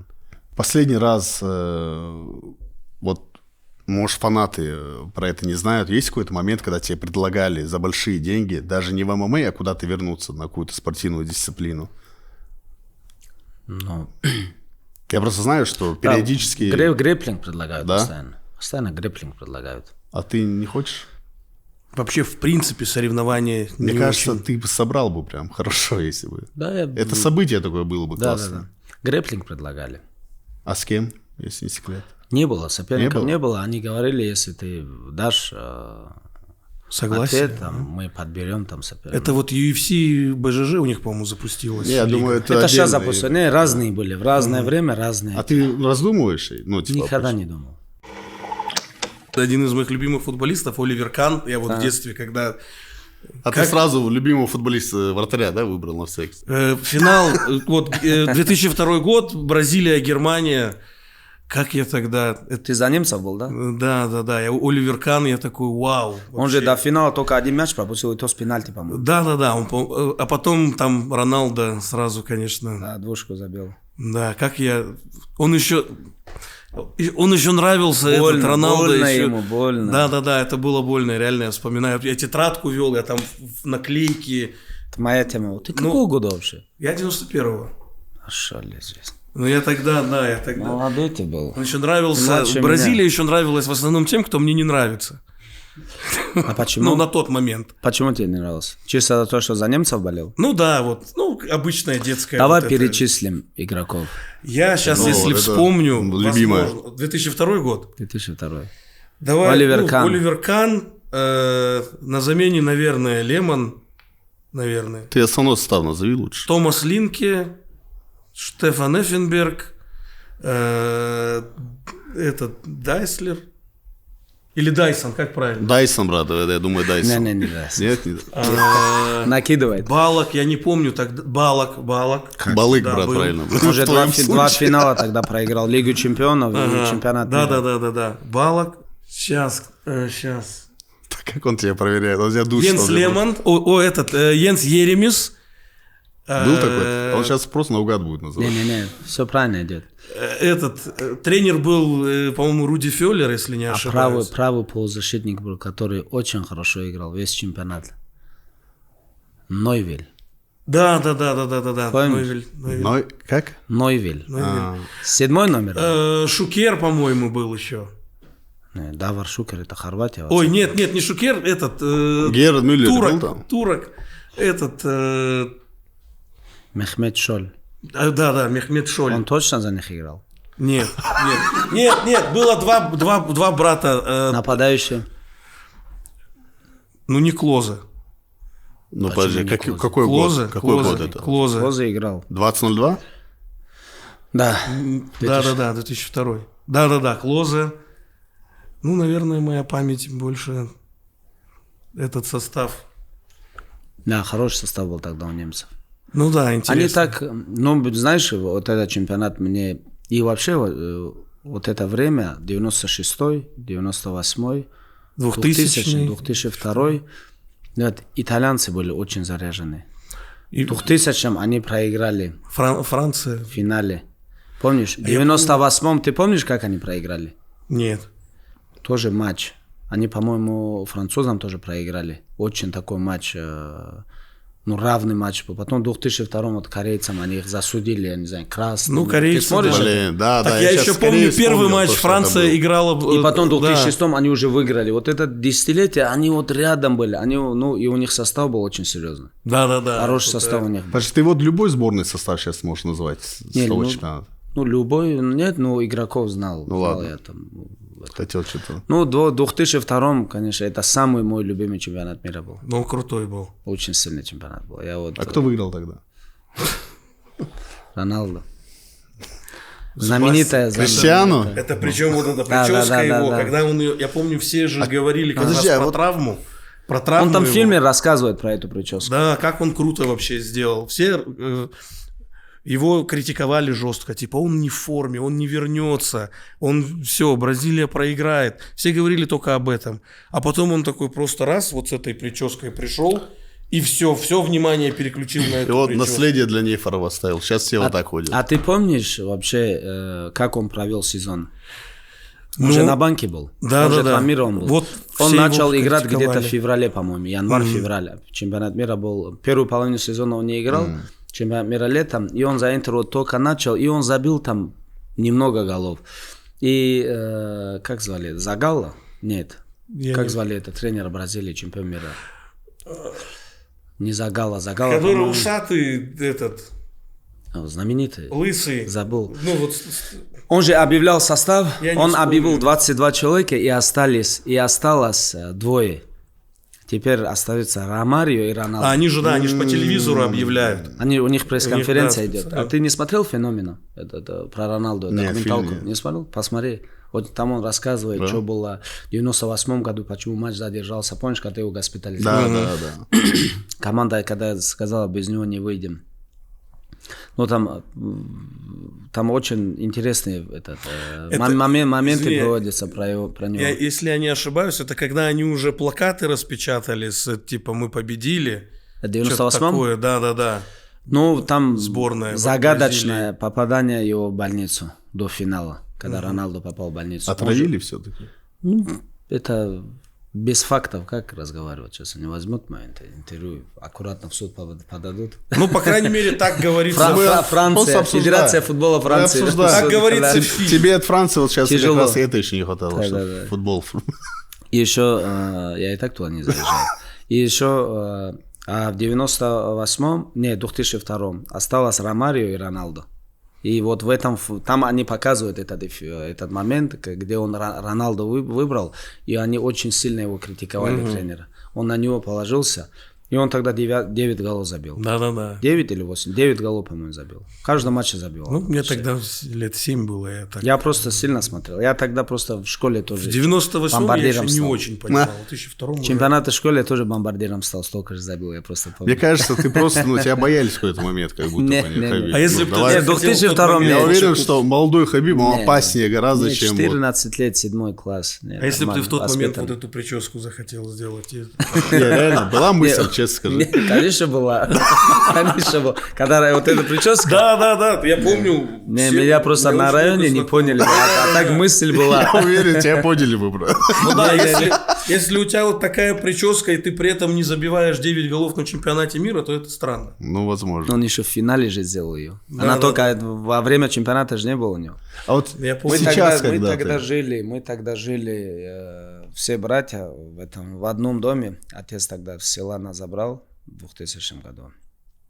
И вот этот чемпионат мира я помню, на таком маленьком телевизоре. Мы выносили во дворе этот телевизор, вот эти 10 удлинителей. Да. И просто на лавочке. В Нальчике? В Нальчике, да. Да, просто вот на лавочке у кого-то с первого этажа. У меня вот такой момент, запоминающий как раз-таки из детства. Ты говорил, что вот с 7 до 12. Вот самый такой у меня был, когда...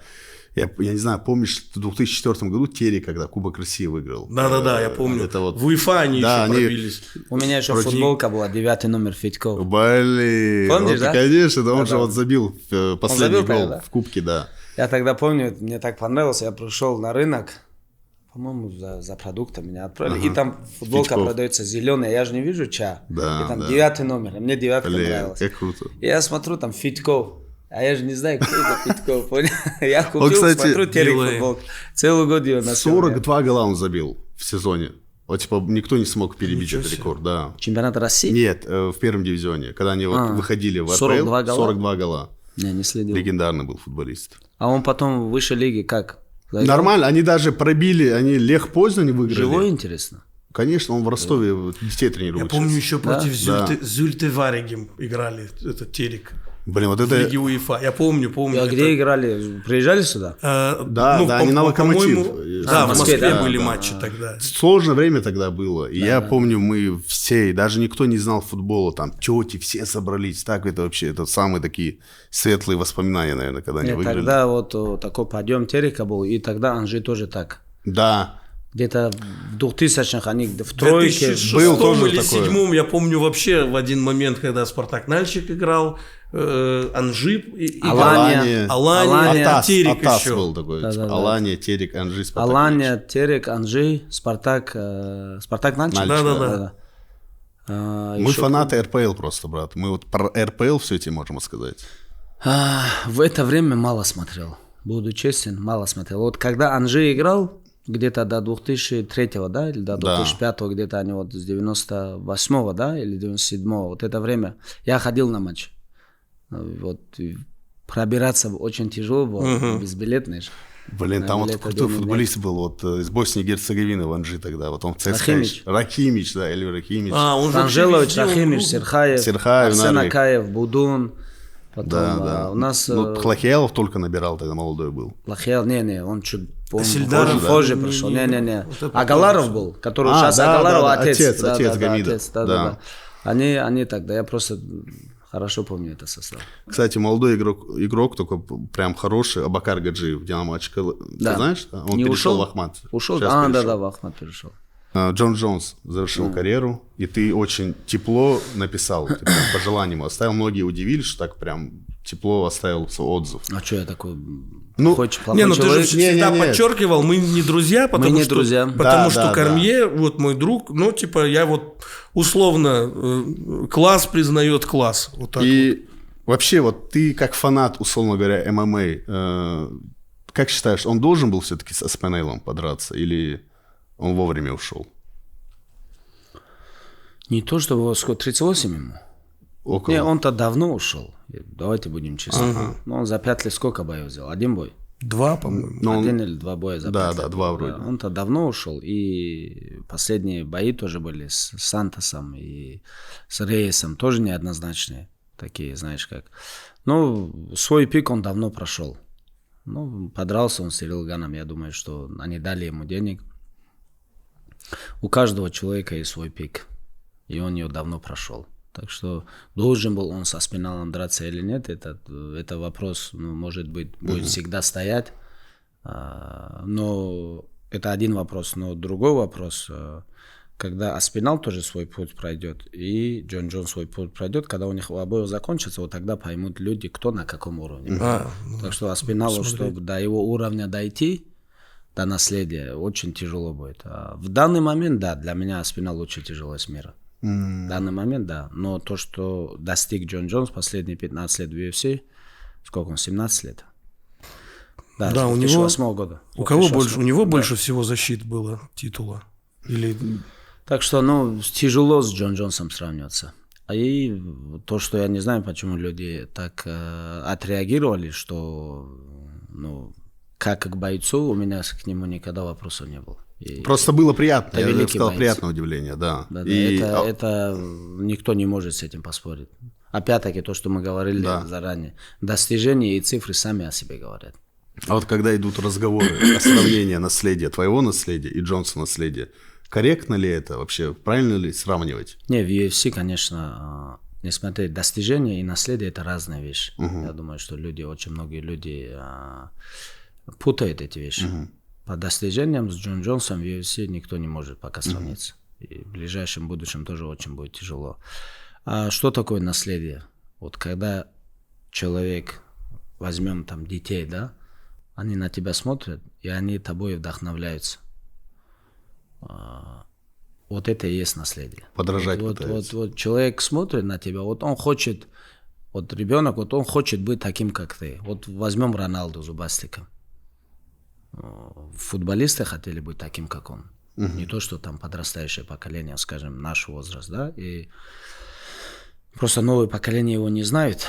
Большинство людей, которые нас будут слушать, они никогда не смотрели вживую, как Роналду играл, да, ну, по телевизору. А то же самое, да, вот у Джон Джонса всегда были и будут вопросы в плане его поведения, человечности и так далее. Мы же этот момент не обсуждаем, мы обсуждаем его величие, как его бойца. Как боец он лучший. Как человек, как вдохновляет, как в человеческом качестве, да, по человеческим качествам, я думаю, что к нему всегда будут вопросы. Всегда вопросы. Но эти вопросы я не хочу задавать, потому что я не хочу его судить, говорить, плохой, хороший. Как спортсмен он достиг величия, и он на самом деле, для меня, как человек, который выступал в UFC, ему нету равных. Но всегда будут вопросы по допингу, ловили, не ловили, там, его и ловили. Но факт есть. Да, факты есть, там сколько он, 3 раза. Да. Но как боец он удивительный боец. Я вот, когда вот только начинал первый бой в UFC, по-моему, он уже был чемпионом. Он чемпионом стал в 2011 году. 23 года. По-моему, 23, да. Чтобы вы понимали просто мое состояние, да, вот на тот момент у меня даже была страница, просто вот близкие помнят, в Одноклассниках Маурисио Шогун Руа. Реально? Да, у меня моя страница была Маурисио Шогун. Все знали, что, ну, я очень нравится мне этот боец. Вот этим сокер-киками там и так далее. Знаешь, как всегда мне... А на аватарке он был? Он был, да. Он сильно нравился. И когда Маурисио должен был драться с ним за пояс, он защищал, Джон Джонс молодой был. Я вот даже Ислам помнит. Ислам даже это сколько, почти 15 лет назад там мы обсуждали, даже Исламу я говорю, Маурисио сегодня не вытянет. Он говорит, да, кто? Я говорю, Джон, ты кто Джон Джонс? Я говорю, молодой такой есть перспективный боец. Он на тот момент он был молодой перспективный боец. Я просто смотрел его все бои с тех времен. Так что к нему никогда не было вопросов в плане как бойца. Как по человеческим отношениям, ну, мой друг с ним всегда конфликтовал, хипишевал, я с ним не мог быть в близких отношениях. И никогда не был, и не планировал, потому что я всегда был на стороне Корме. Но когда мы отдельно сами обсуждали, мы с Корме, я знаю, что и Корме очень высоко оценивает его бойцовские качества. Нет ощущения, что вот UFC как будто сейчас вообще ситуация из-за российских бойцов раздражает их? Что, условно говоря, Анкалаев чемпион, Ислам чемпион, Евлоев сейчас на подходе, там, Хамзат и Умар с Петей тоже. Нет ощущения, что они как будто всегда отдаляют бойцов из России к этому титулу или пытаются какие-то преграды сделать? Я думаю, что это ощущение появилось последние где-то 2 года. Из-за того, что они Евлоеву, 9-0 пацан, не дали. Анкалаева держали. Блин, очень прям жестко. Держали, потом с Макаевым. Это ситуация. Да. Потом, там кто еще идет? У Хамзата там свои там. Но он... Виза, не виза. Да. И вот чуть-чуть она как-то, вот это все в совокупности, такое ощущение она рисует по-любому. Это в плане справедливости. А в плане бизнеса, не будем говорить про спорт, в плане бизнеса они ведут ее так, как они ведут. Ну, с одной стороны, тоже можно понять. Вот, например, был Перейра чемпион, да? Да. Как боец пришел, Анкалаев его просто разнес. И того нету, и этого нету. Да, Мухаммад чемпион. Но интересен ли он людям? Вот же вопрос. Не раскачивает. Просто по своей натуре он такой человек, спокойный, занимается своими делами. Но как боец он лучше. А UFC хотят, чтобы ты был и как боец, и чтобы ты был интересным. Вот проблема наших бойцов. Возьмем того же Мавсара. Он не будет играть эти бизнес-игры. Он не будет. Он не делает. Во-первых, его братья-ингуши не поймут. И он это знает. Во-вторых, он сам такой человек. Спокойный, аккуратный, скромный. Но как боец он никому не проигрывал. И его будет очень тяжело выиграть. С этой выносливостью, с этой борьбой. Или его надо вырубать. Кстати, по-другому он как машина, он работает, да? Вообще. Ты же вот знаешь Аарона Пика хорошо. Да, это связано то, что вот с Мухаммадом и с Мавсаром, потом у Макаева была ситуация, потом у Хамзата. Вот это все, вот, она как-то там Хамзат не мог полететь, подраться в Америке. Там, и вот такое впечатление, она рисуется. Вот с Тамбимой у нас Мавсар был, когда мы тоже говорили, что у Мавсара все есть. Весь арсенал, вот не хватает команды. Команды, как у тебя, вот как ты создал команду. Вот единственный момент вот этот был. И если вдруг он обратится там, помощь он приезжает, вообще никаких проблем. Условно говоря, чемпионский бой. Вообще никаких выведешь, проблем. Да? Конечно, вот, вообще никаких проблем.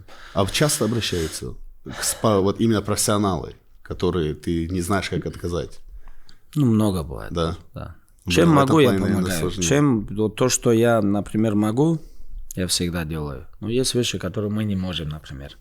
Например, когда Белял дрался Маддаленой, я не мог лететь в Америку и ему там помогать. Но когда он дрался в Абу-Даби, он должен был драться, когда Ислам дрался с Чарльзом.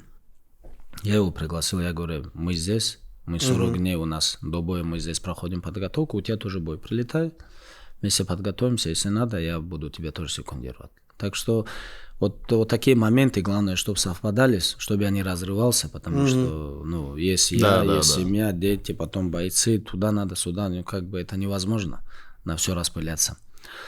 Но если Мавсар будет драться за пояс с Волконовским, да, я думаю, что я мог бы ему помочь многими советами. Это было бы идеально. Да, это вообще, если он сейчас пройдет Пико, я думаю, что он точно следующий. Быстро пройдемся вот по прогнозам еще просто. Вот ближайший бой Хамзат Дюплесси. Все говорят, что Дюплесси, он большой, в борьбе неплох, вроде не было соперников. Не думаю, что он больше Хамзат. Что ты вообще думаешь? Во-первых, ростом выше, во-вторых, по весу я не думаю, что он так будет большой. Главное, чтобы он заехал. В Чикаго же дерется. Да. Да, это очень хороший бой. Это вот, знаешь, как кульминационный момент. Знаешь, как вот все, что ты делал, ты готовился к этому, и вот сейчас надо стрельнуть. Все или ничего. Надо вот сейчас стрельнуть, я думаю, что это и проверка хорошая. Знаешь, как боец такой, что если ты его не вырубаешь, он будет драться до конца. Последних сколько боев? Боев 5, у него такие-то вот долгие. Прям запоминающие, да. Он вырубался, вставал, то есть он был дрался, он интересный соперник. Он очень крепкий, он будет драться. Такой своеобразный кикбоксинг, руки-ноги выкидывает. Вот что хорошо, вот что плохо, например, у Дюплесси. Он не такой точный, но он очень много выкидывает. Он постоянно выкидывает руки-ноги, постоянно он в атаке, если вы смотрели. Даже Стрикландом. Я в этом бою конкретно ошибся. Я думал, что Стрикланд своим давлением все он должен взять. Но он его перебил. Перебил как своим. Он очень много накидывает, он не стоит. Бывают такие бойцы, вот они заходят, он так думает, кидает, смотрит. А бывают такие, не так сильно у них техника, но он очень много накидывает. Я думаю, что мое личное мнение, я бы Хамзату посоветовал бы, чтобы он в стойке дрался с ним. Но мне кажется, вот как будто его стиль такой, что с первых минут атаку. Как будто его надо придерживаться, нет, этого стиля? Прикинь, если я делал бы, я бы посоветовал бы по-другому. Да? Вот чисто по боксу пустых Хамзат лучше. Вот чисто по боксу. Это мое мнение. Просто здесь есть такой момент. Ты можешь сфорсировать события. Там раунд, 2. Но если ты его не финишируешь, ты очень много энергии потратишь. А потом надо в чемпионских боях. Раунды, да. А Хамзат не был в чемпионских раундах. По-моему, не был никогда. В 5 не был? Не был. А этот пацан последние сколько? 4 года? Еще до чемпионства, да, еще в главных боях. Опыт у него колоссальный. Да, у него опыт большой, надо учитывать. Просто, когда ты готовишься к такому бою, ты должен рассматривать все сценарии. Ты не можешь, я зайду и откручу. Ты должен смотреть, а если вот так пойдет, а если вот так пойдет, а если вот сюда зайдем. Ты должен все сценарии смотреть. Просто мне, например, ставить план на бой для меня не составляло такого труда. У меня был всегда один план. Я заходил, я переводил. Если получится, переведу. Если не получится, я буду 100 раз проходить. Да. Просто Хамзата в боях ты этого не видишь. Например, с тем же с Камару, с тем же с Гилбертом. Да. В поздних раундах он перестает бороться, он уже дерется в стойке. Сперва борется, если не получится, дерется в стойке. Но если он с самого начала бы с этими же ребятами дрался в стойке, он лучше подрался бы. И с тем же Гилбертом, и с тем же с Камару. Не тратя силы. Там есть тренерский штаб. Эти ребята были. Сейчас вообще новый у него даже. Там есть тренерский штаб. Новый, да? Да. Он его переформатировал. Очень интересный бой для меня это. Вот Ислам против Мадалены и Хамзат Дюплесси. Это вот очень, Ислам против Мадалены. Вот. Очень высококлассные бои. В этих боях вот маленькая ошибка будет стоить всего. Вот чуть-чуть ты ошибешься. Ты думаешь, что вот почему-то все, я слышу, что говорят, Ислам явно фаворит. Как будто Мадалена... Не, брат, мы так не считаем. Я так не считаю. Я считаю, что Мадалена самый сложный соперник в Ислама карьере. Это мое мнение. Ни Чарльз, никто. Ни один из этих бойцов... И даже не Илья, если бы это бой был бы. Мое личное мнение. Во-первых, Мадалена 2 раза больше, чем Илья. Сопоставим. Илья. Вот. Он 2 раза больше. Он выше, больше, ноги помощнее, корпус, бокс не хуже. И грэпплинг он возится очень хорошо, если вы смотрели. Для меня, если я буду готовить Ислама против Илья или Мадалены, для меня больше будет волновать волнует Мадалена, намного больше. А вот как думаешь, что дальше для Ислама? Вот что дальше? Мадалена пройден. Просто чуть вперед глянем. А кто там есть? А вот никто не понимает, да. Есть Гарри, есть Шавкат, есть Камару. Все равно, ты же как-то мы все понимаем, что не тот уровень. Очень тяжело мне за Мадалену смотреть. Да? Да, он хороший боец. Но если представим гипотетически. Но я думаю, что может нарисоваться... Камару может нарисоваться. Все идет к тому, что... Или Шавкат, или Камару. Все идет к тому, что если Топурия выиграет Оливейру, сегодня, кстати... Завтра утром, да. То, возможно, он будет ждать Ислама. Как будто бы все... Это даже для интереса... В каком весе? Может, в промежуточном каком-то. Но я не думал, что Ислам захочет снова гонять, возвращаться. Прогноз – дело неблагодарное. Не люблю я делать прогнозы. Пусть завтра выиграет, брат. Там Оливейра тоже не промах. Если он Оливейру не вырубит, я не вижу, как он выигрывает 5 раундов. Чего себе? Я вообще не вижу. Как он выиграет 5 раундов? Что он будет делать? Он говорит, что он хорошо борется. Не, я говорю, давай скажем, если он не вырубит его. Тамби, ты что думаешь? Вот не вырубает. Если Топурия не вырубает? Не, без нокаута. Без нокаута бой. По грэпплингу тоже сложно. То есть в борьбе Илья же не хуже, как будто бы. Не хуже. Абсолютно. 10 сантиметров разница. Он повыше, да, Оливейра? Да. Если не вырубит, я вижу. Но просто все бои падает Оливейра. У него проблема. Он как будто последние уже... сколько боев он не падал. Он находится в силу возвращается. Ислам уронил, Гейджи уронил, все ранил. Да, Чендлер уронил, Паре уронил. Да, все ранили его. Все бои он падает. возвращается тоже, но падает. Но по сравнению с этими ребятами, я думаю, что у Топури такой солидный удар. Он может ложиться. Он может его усыпить, но если не выиграет, если не вырубит.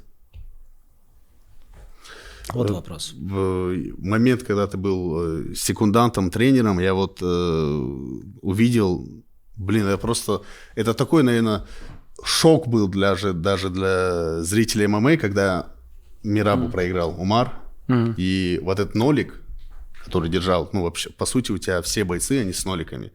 Насколько тебе было, как тренеру, сложно как-то вот найти слова поддержки для Умара? И Умару, как ты со стороны, когда ты видел его? По-любому, да, каждому бойцу по-разному подход бывает. Вот к исламу и к Умару у меня один подход не бывает. Или Усману, или к исламу, или там к Гаджи, или там возьмем к Мавлидину. К каждому бойцу у меня разный подход. Разный подход. Из всех них, наверное, самый близкий, наверное, это Умар. Из-за этого был тяжелый момент был подходить слова. Но я предпочитаю, чтобы они сами выходили с таких ситуаций. Конечно, я всегда рядом, помогаю, потому что это для них лучше будет в будущем. Чем тяжелее человек выйдет, тем лучше для него. Он сильнее станет, если выйдет. Если не выйдет, это значит, он никогда не был на том уровне, чтобы быть чемпионом. Так что, как говорится, естественный отбор.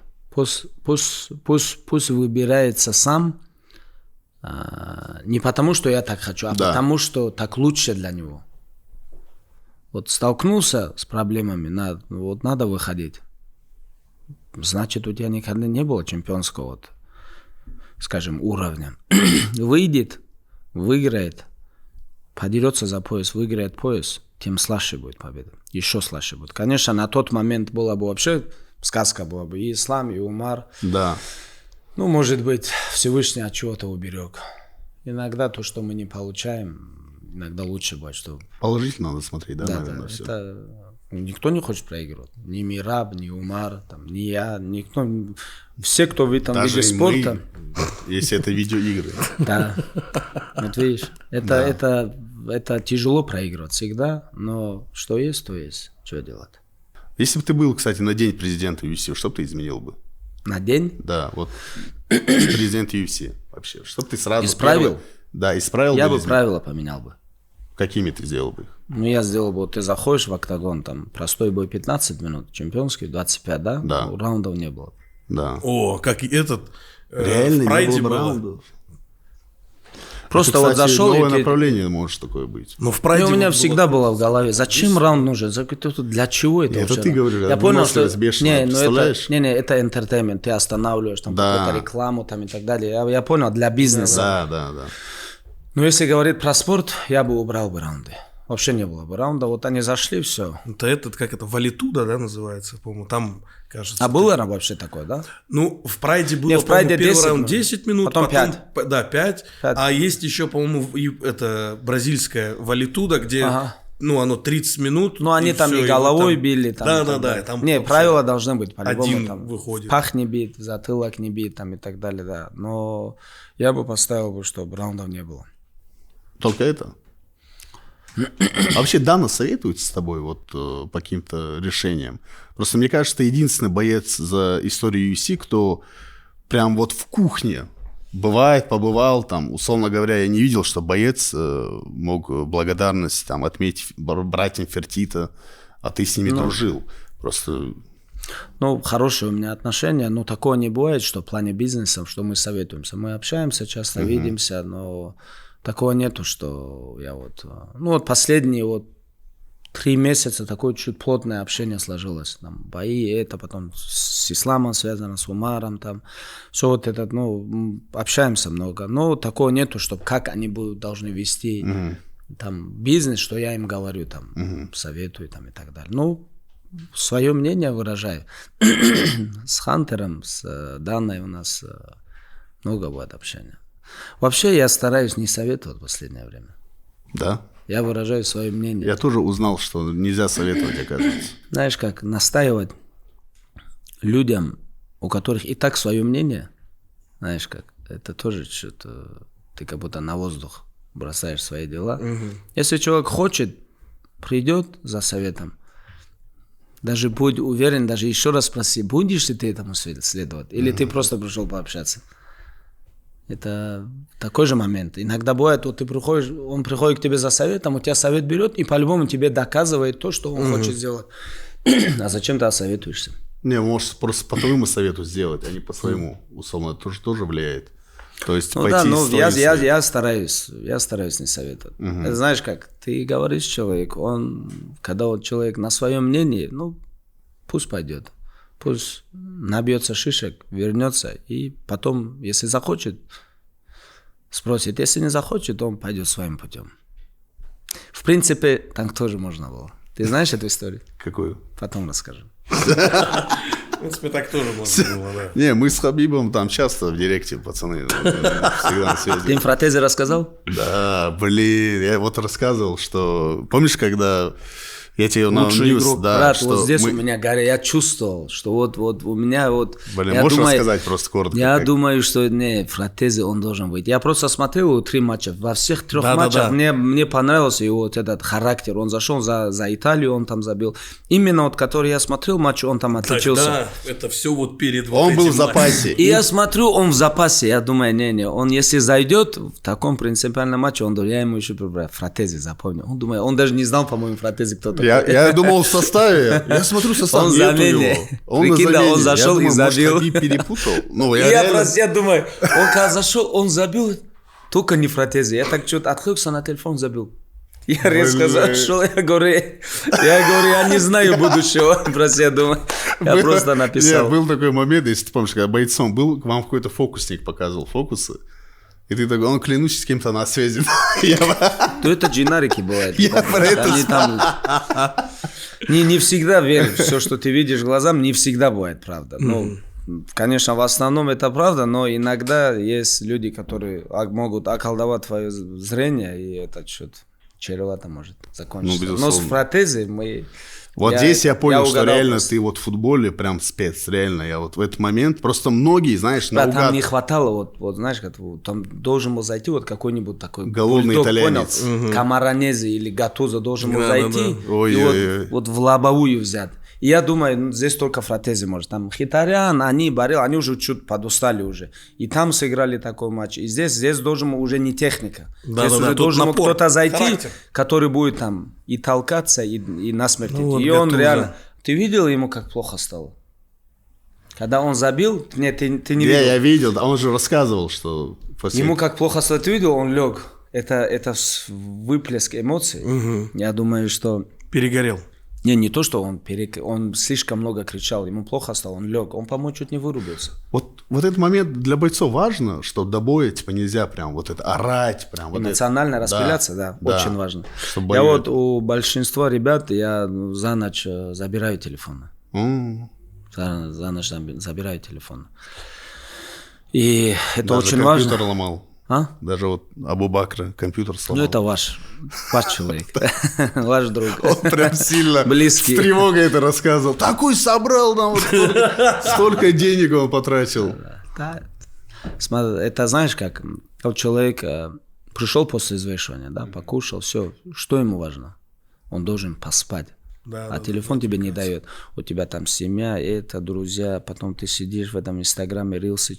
Это надо все убрать. Ты просто должен лечь, у тебя мозг должен отдыхать. Я вечером в 9 часов забираю, я говорю, завтра утром в 9 часов после утреннего намаза пойдем на тронки, попотеем, позавтракаем, придешь, что-то посидишь, потом еще раз надо поспать. С 10 где-то до часу. И потом уже где-то в 3 ты уже выезжаешь на арену. Это у нас такая, знаешь, как программа, которую все, которые соблюдают и делают. И вот в этом промежутке, который у тебя есть, вот эти 30 часов до боя, после взвешивания, здесь очень опасно распыляться. Там звонить, разговаривать, переписываться, смотреть. Это все тебя забирает. Тебе надо драться. У тебя очень важный поединок впереди. Ты не можешь отвлекаться. Из-за этого... А когда телефона нету, я им знаю, что говорю. Иди полежи 10 минут в потолок, посмотри. Ты не будешь смотреть, ты уснешь. Потому что ты знаешь, во-первых, ты уставший. Во-первых, до взвешивания за ночь практически многие бойцы, практически все, никто не спит. Ну да. Ты на сгонке. Потом еще утром ты гоняешь. Сделал вес. Все, тебе надо отдыхать. Дальше сидеть в телефоне часами, у тебя нет времени. Для этого забираешь, закрыл его в комнате, поспи, отдохни. Сразу засыпают. А когда ты сидишь в телефоне, ну да, ты не спишь. Это очень важный момент. Каждый час он важен. Каждый час. Вот. Лучше вот лишний час вот поспать. Вот у меня бывало немного раз, но за карьеру в UFC где-то 3-4 раза бывало. Вот, когда иногда бывают разные атлетические комиссии, разные страны по-разному тебя приводят на арену. Там кто-то приводит за 5 часов до боя, кто-то там за 2 часа. И когда 3 более часов, я когда туда приходил, я так подушку ставил, там маты всегда будут разогреваться. Я ложился, я говорю, дайте мне поспать. Я ложился, спал. Разбудили, размялся, зашел, подрался. Всегда удивляло, когда до боя человек может заснуть. Вот ты боец. Всегда хорошо спал. Ты боец, ты должен драться, и ты... Да, я всегда хорошо спал. Вот с этим у меня очень хорошо. Я вот так, я в любое время тоже могу лечь. Главное, чтобы телефона не было, я так минут 5 я могу уснуть. Это очень важный момент, очень важный. У меня пока не получается так. Не можешь? Не, у тебя нормально. Ты, слушай, вот сравнить тебя раньше, сейчас у тебя... Панический? Не. В этом плане Тамби нормально держится, да.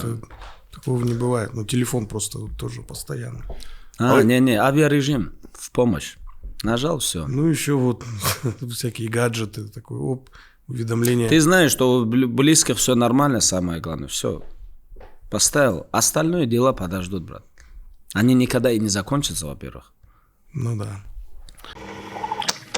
С момента твоей юности, вот, в принципе, Дагестан сильно изменился, да и люди, если брать в целом, как ты считаешь? Вообще мы живем такое переходное время. Если посмотреть, что случилось последние 20 лет, 2005-2025 год, да, это вообще... Если в 2005-м нам сказали бы, что будет, например, там эти же микрофоны, айфоны, iPad, подкасты, там, я не знаю, там, тоже всего не было. Это тогда, если даже прикинь, ты звонишь, ты можешь в Америке человек находится, ты звонишь, по видеосвязи видишь. Кто мог этому поверить? Сенсорный экран будет. Это же все, беспилотники будут летать, я не знаю, там. Это страшная вещь. Прикинь, нигде нету безопасности. В голове даже не было там условно. Безопасности нету практически. Это вообще полностью изменился мир. Конечно, и Дагестан тоже. Не только Дагестан, весь мир поменялся. Очень круто. В какую сторону это вопрос? В худшую или в лучшую? Лично меня спросит в худшую. Только в худшую сторону поменялся. Лично меня спросит. Я сейчас не про Дагестан. Я вообще в общем говорю, вообще весь мир. И 20 лет назад невозможно было это представить. В 2005 году. Когда у YouTube вышел? По-моему, в 2005-м. 2005, 4, 5. Пользоваться начали с 10, я думаю, в России. В 5-м первое видео они залили. Я вот недавно тоже смотрел.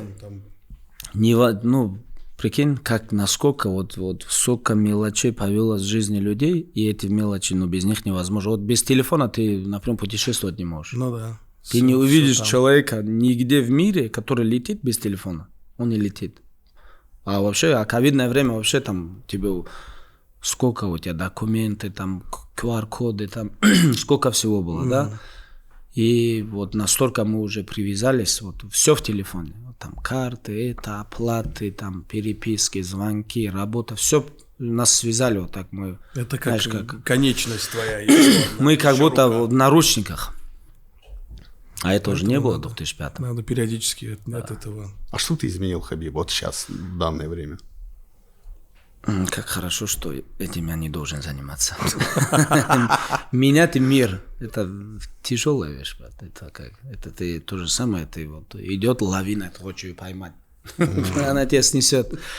Это, что бы я поменял бы, даже не знаю. Сейчас отменить телефон тоже тяжело. Много функций же она выполняет. Очень много функций. Ты много дел. То же самое и много плохих вещей тоже она учит и полностью меняет мышление людей.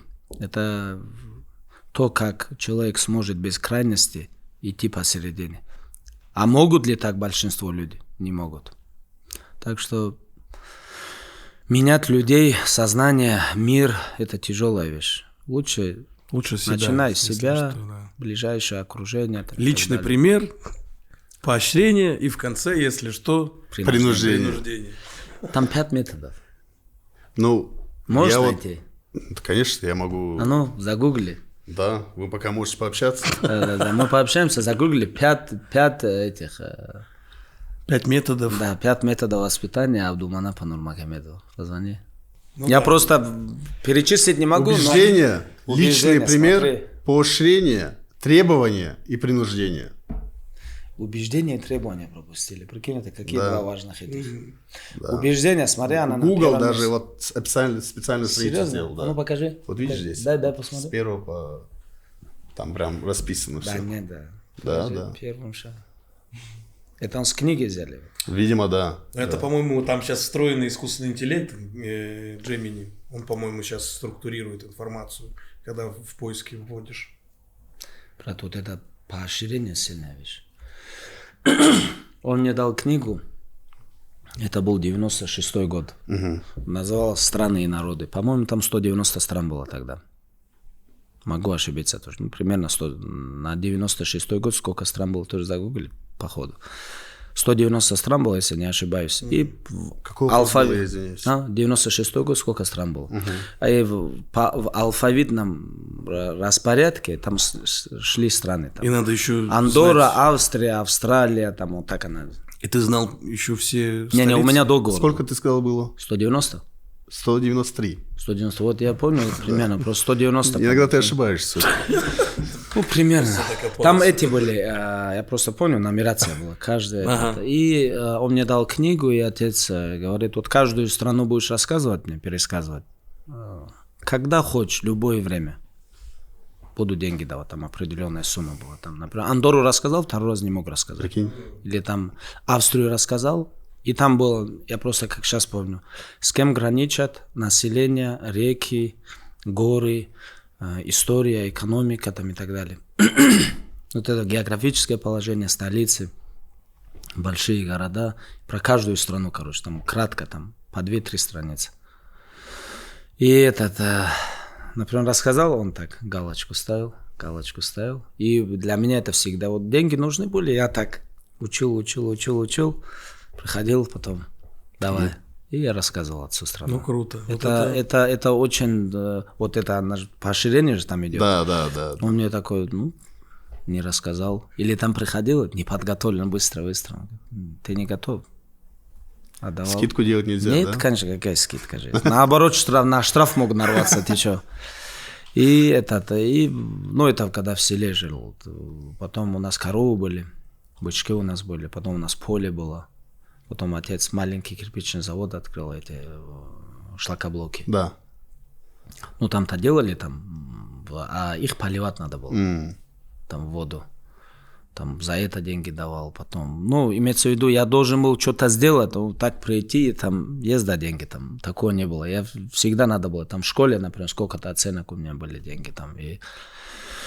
Ну, а зал, это он автоматически у нас дома, там не получалось не тренироваться. Ребята сельские приходили, и я с ними вместе, со всеми. Ну, отец тренировал всех. Из-за этого вот это поощрение, вот почему я ее так уделяю большое внимание, для меня это была очень сильная мотивация. Когда ты постоянно своим детям деньги, они их не чувствуют, они думают, что это так должно быть. Их надо чуть держать, как лошадь держишь, в узде отпустишь, она убежит, да. А принуждение, это уже было у меня где-то, когда мне 17. Когда у тебя внутри все начало, ты сопротивлялся. Вот в 17, 18, 16. Юношеский максимализм, когда проявляется. Вот здесь уже я требование, на черта же идет, да, вот требовал, иногда принуждал. А без этого, меня тяжело было сконтролировать. Я просто не знаю, там, старший брат. Да, старший брат. Ты дерзкий был довольно, я уверен, что...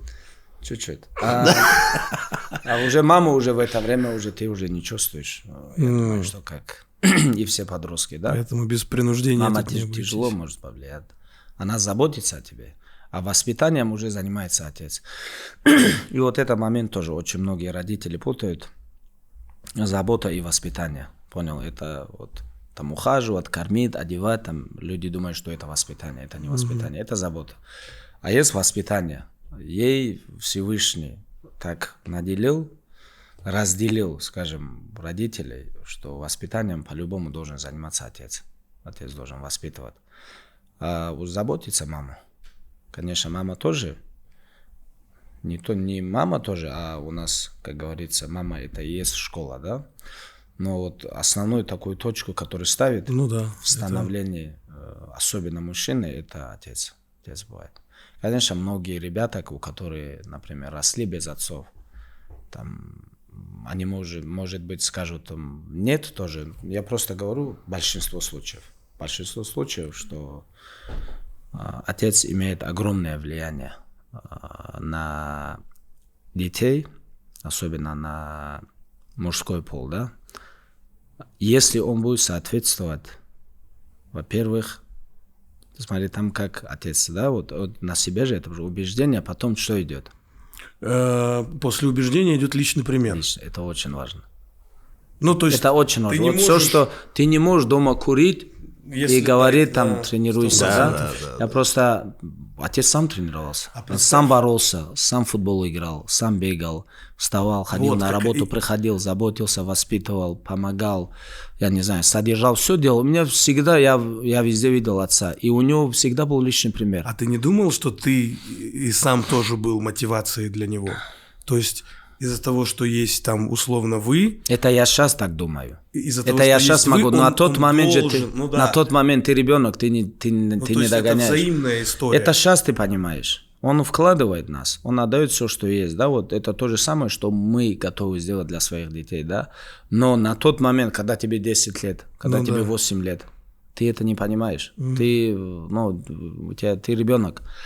Ты просто следуешь тому, что он делает. А для этого очень важен личный пример. Вот он делает, вот он в футбол играет, борется, тренируется, он как тренер уходит. Он еще был директором совхоза у нас в селе. Еще помимо Пару лет был директором совхоза. Отец же еще учился хорошо, он заканчивал на отлично университет. И он не просто там был спортсменом, пришел и тренировал. У него были знания, у него был опыт. Он служил в армии, он там руководил ротой, 150 человек у него подчинение с 18 лет. Его сразу поставили, да? Он оттуда поехал учиться 5 лет, там закончил, там отлично учился, там еще и боролся, тренировался. Просто я когда встречаю многих отца, друзей, знакомых, которые отца знали, они все вот подмечают, вот у Абдуманапа, говорит, всегда бывала сумка тренировочная с собой. Он всегда искал место, где поспать и где зал. Чем бы он ни занимался, учился или занимался бизнесом, он такой очень систематичный человек был. Стабильно, который вот делал одно и то же на протяжении всей жизни. В этом плане мне очень сильно повезло, что я с него вот это все подпитал. Но у меня и не было другой школы, у кого учиться. Если даже сравнить моего брата старшего, он ходил на борьбу, он не к отцу на тренировки ходил, он ходил на борьбу, да, там. Но я к отцу ходил. У меня потом домой приходил отец, в зале отец, на сборы выехали отец, на соревнования выехали отец. У меня я больше взял от него. Например, у брата, у него сборы отдельные, там его нету. На соревнования, отец ездил, но не как его тренер, например, да. В зале он ходил на вольную, да. Я там на единоборство ходил. Из-за этого я чуть-чуть больше взял. У меня было больше времени с ним. В этом году такая большая утрата. Буайсер ушел от нас. Вот каким ты его запомнил? Какой-то совет, может, и... Первый раз я его увидел в 97 году, по-моему. Или 6 или 7, я сейчас не помню, по-моему, 7 После первой Олимпиады, да? Он уже олимпийский чемпион был. Я, дядя Насыр, отца младший брат, и отец. Мы приехали в Хасавюрт на Мне почти 10 лет, мне там, 9-10 лет. Молодой я был, но я это очень хорошо помню. Я помню его вот это ухо. Первый раз я увидел такое поломанное ухо, оно еще у него, сейчас все его помнят, что она так чуть-чуть зажила, у него еще тогда видно, что он со сбору обтертый там, видно, что... И отец говорит, отец сказал, он говорит, Буайсар, пойдем поздравим его. Мне просто это запомнилось мне. Вот почему говорю, вот с 7 до 12, вот это время, все, что было, я очень хорошо помню. Пойдем поздравим. Я про себя думаю, поздравить с чем? Ребенок же. Мы подошли, там еще люди были, еще там как-никак. Я думаю, что он самая большая звезда была вообще на Кавказе, в 97-м, да? Он еще молодой же, там сколько, 22. Это... Он уже тогда 20. Просто люди там были, люди стояли там. И вот подошли, поздравили там отец, дядя его поздравил, я тоже поздоровался, я так на его ухо смотрел.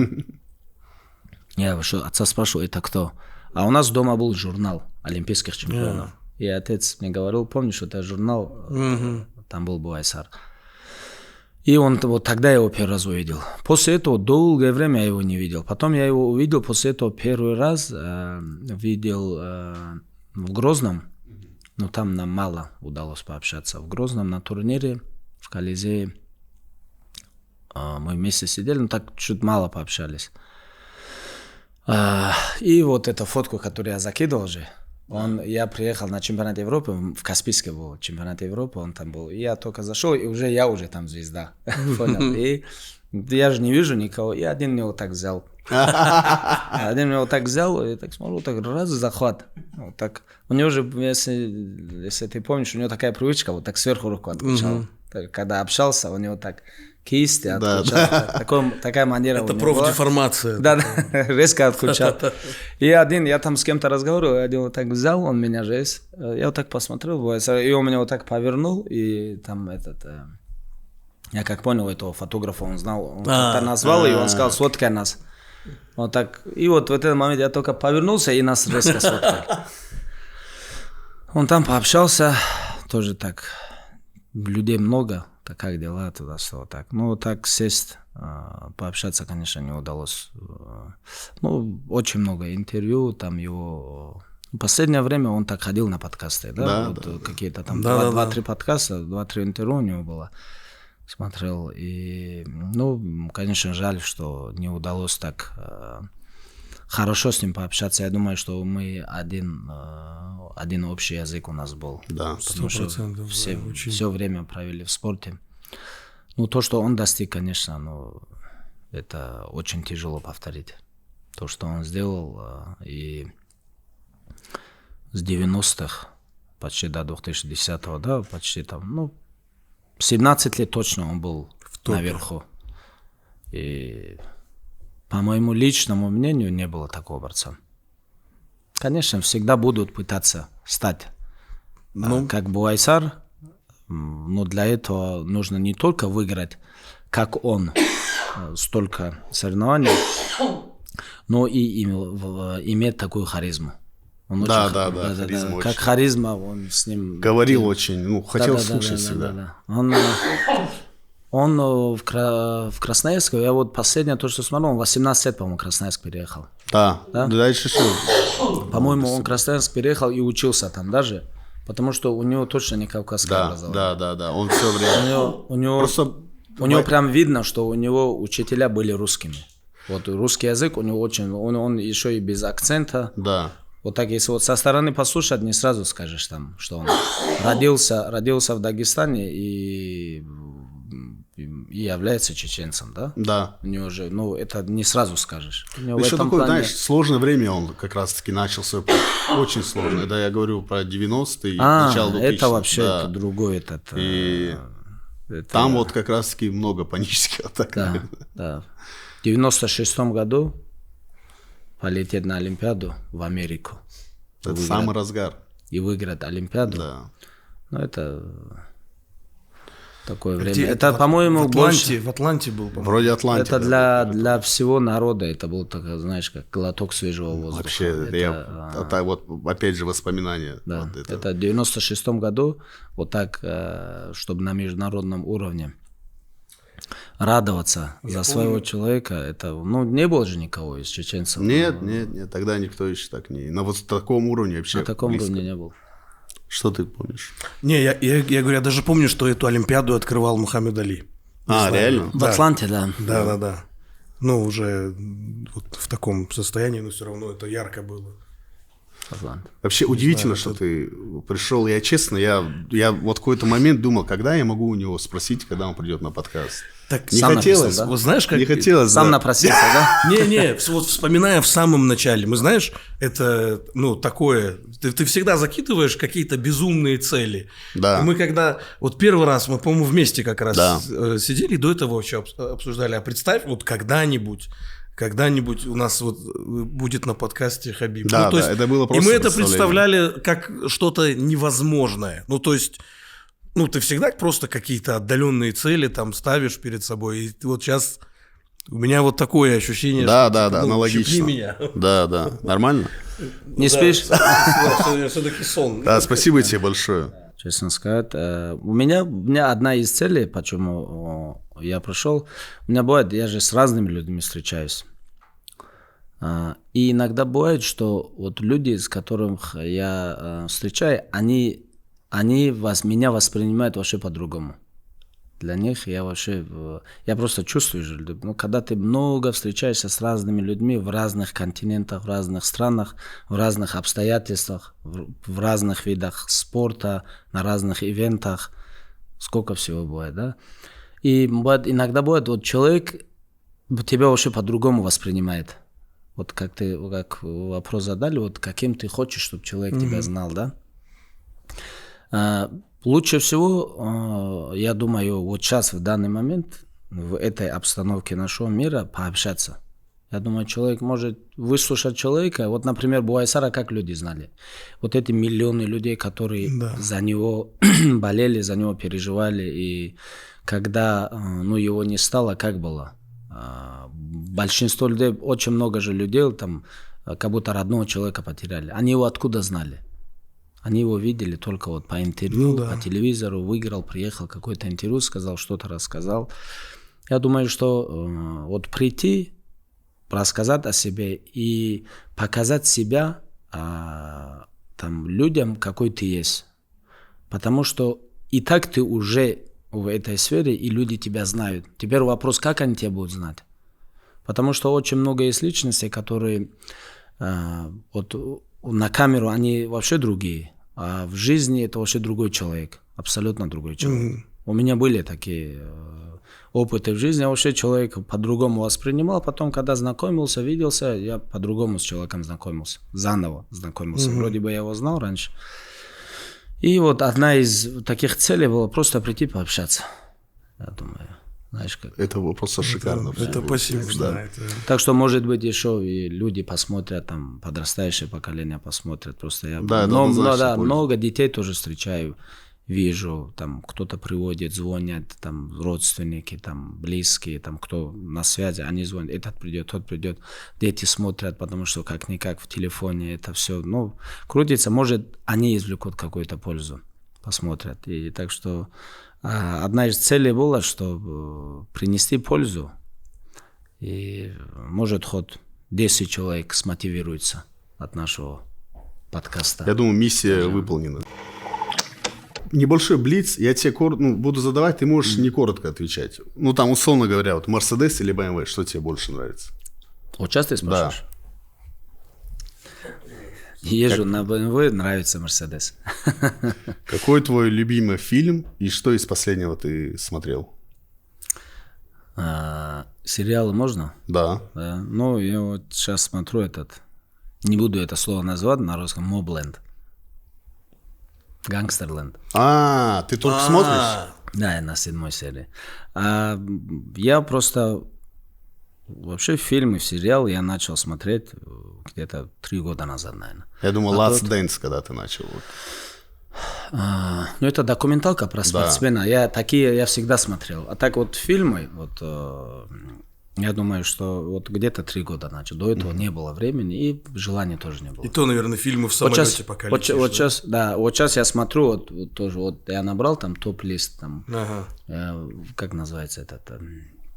«Игра престолов». Да.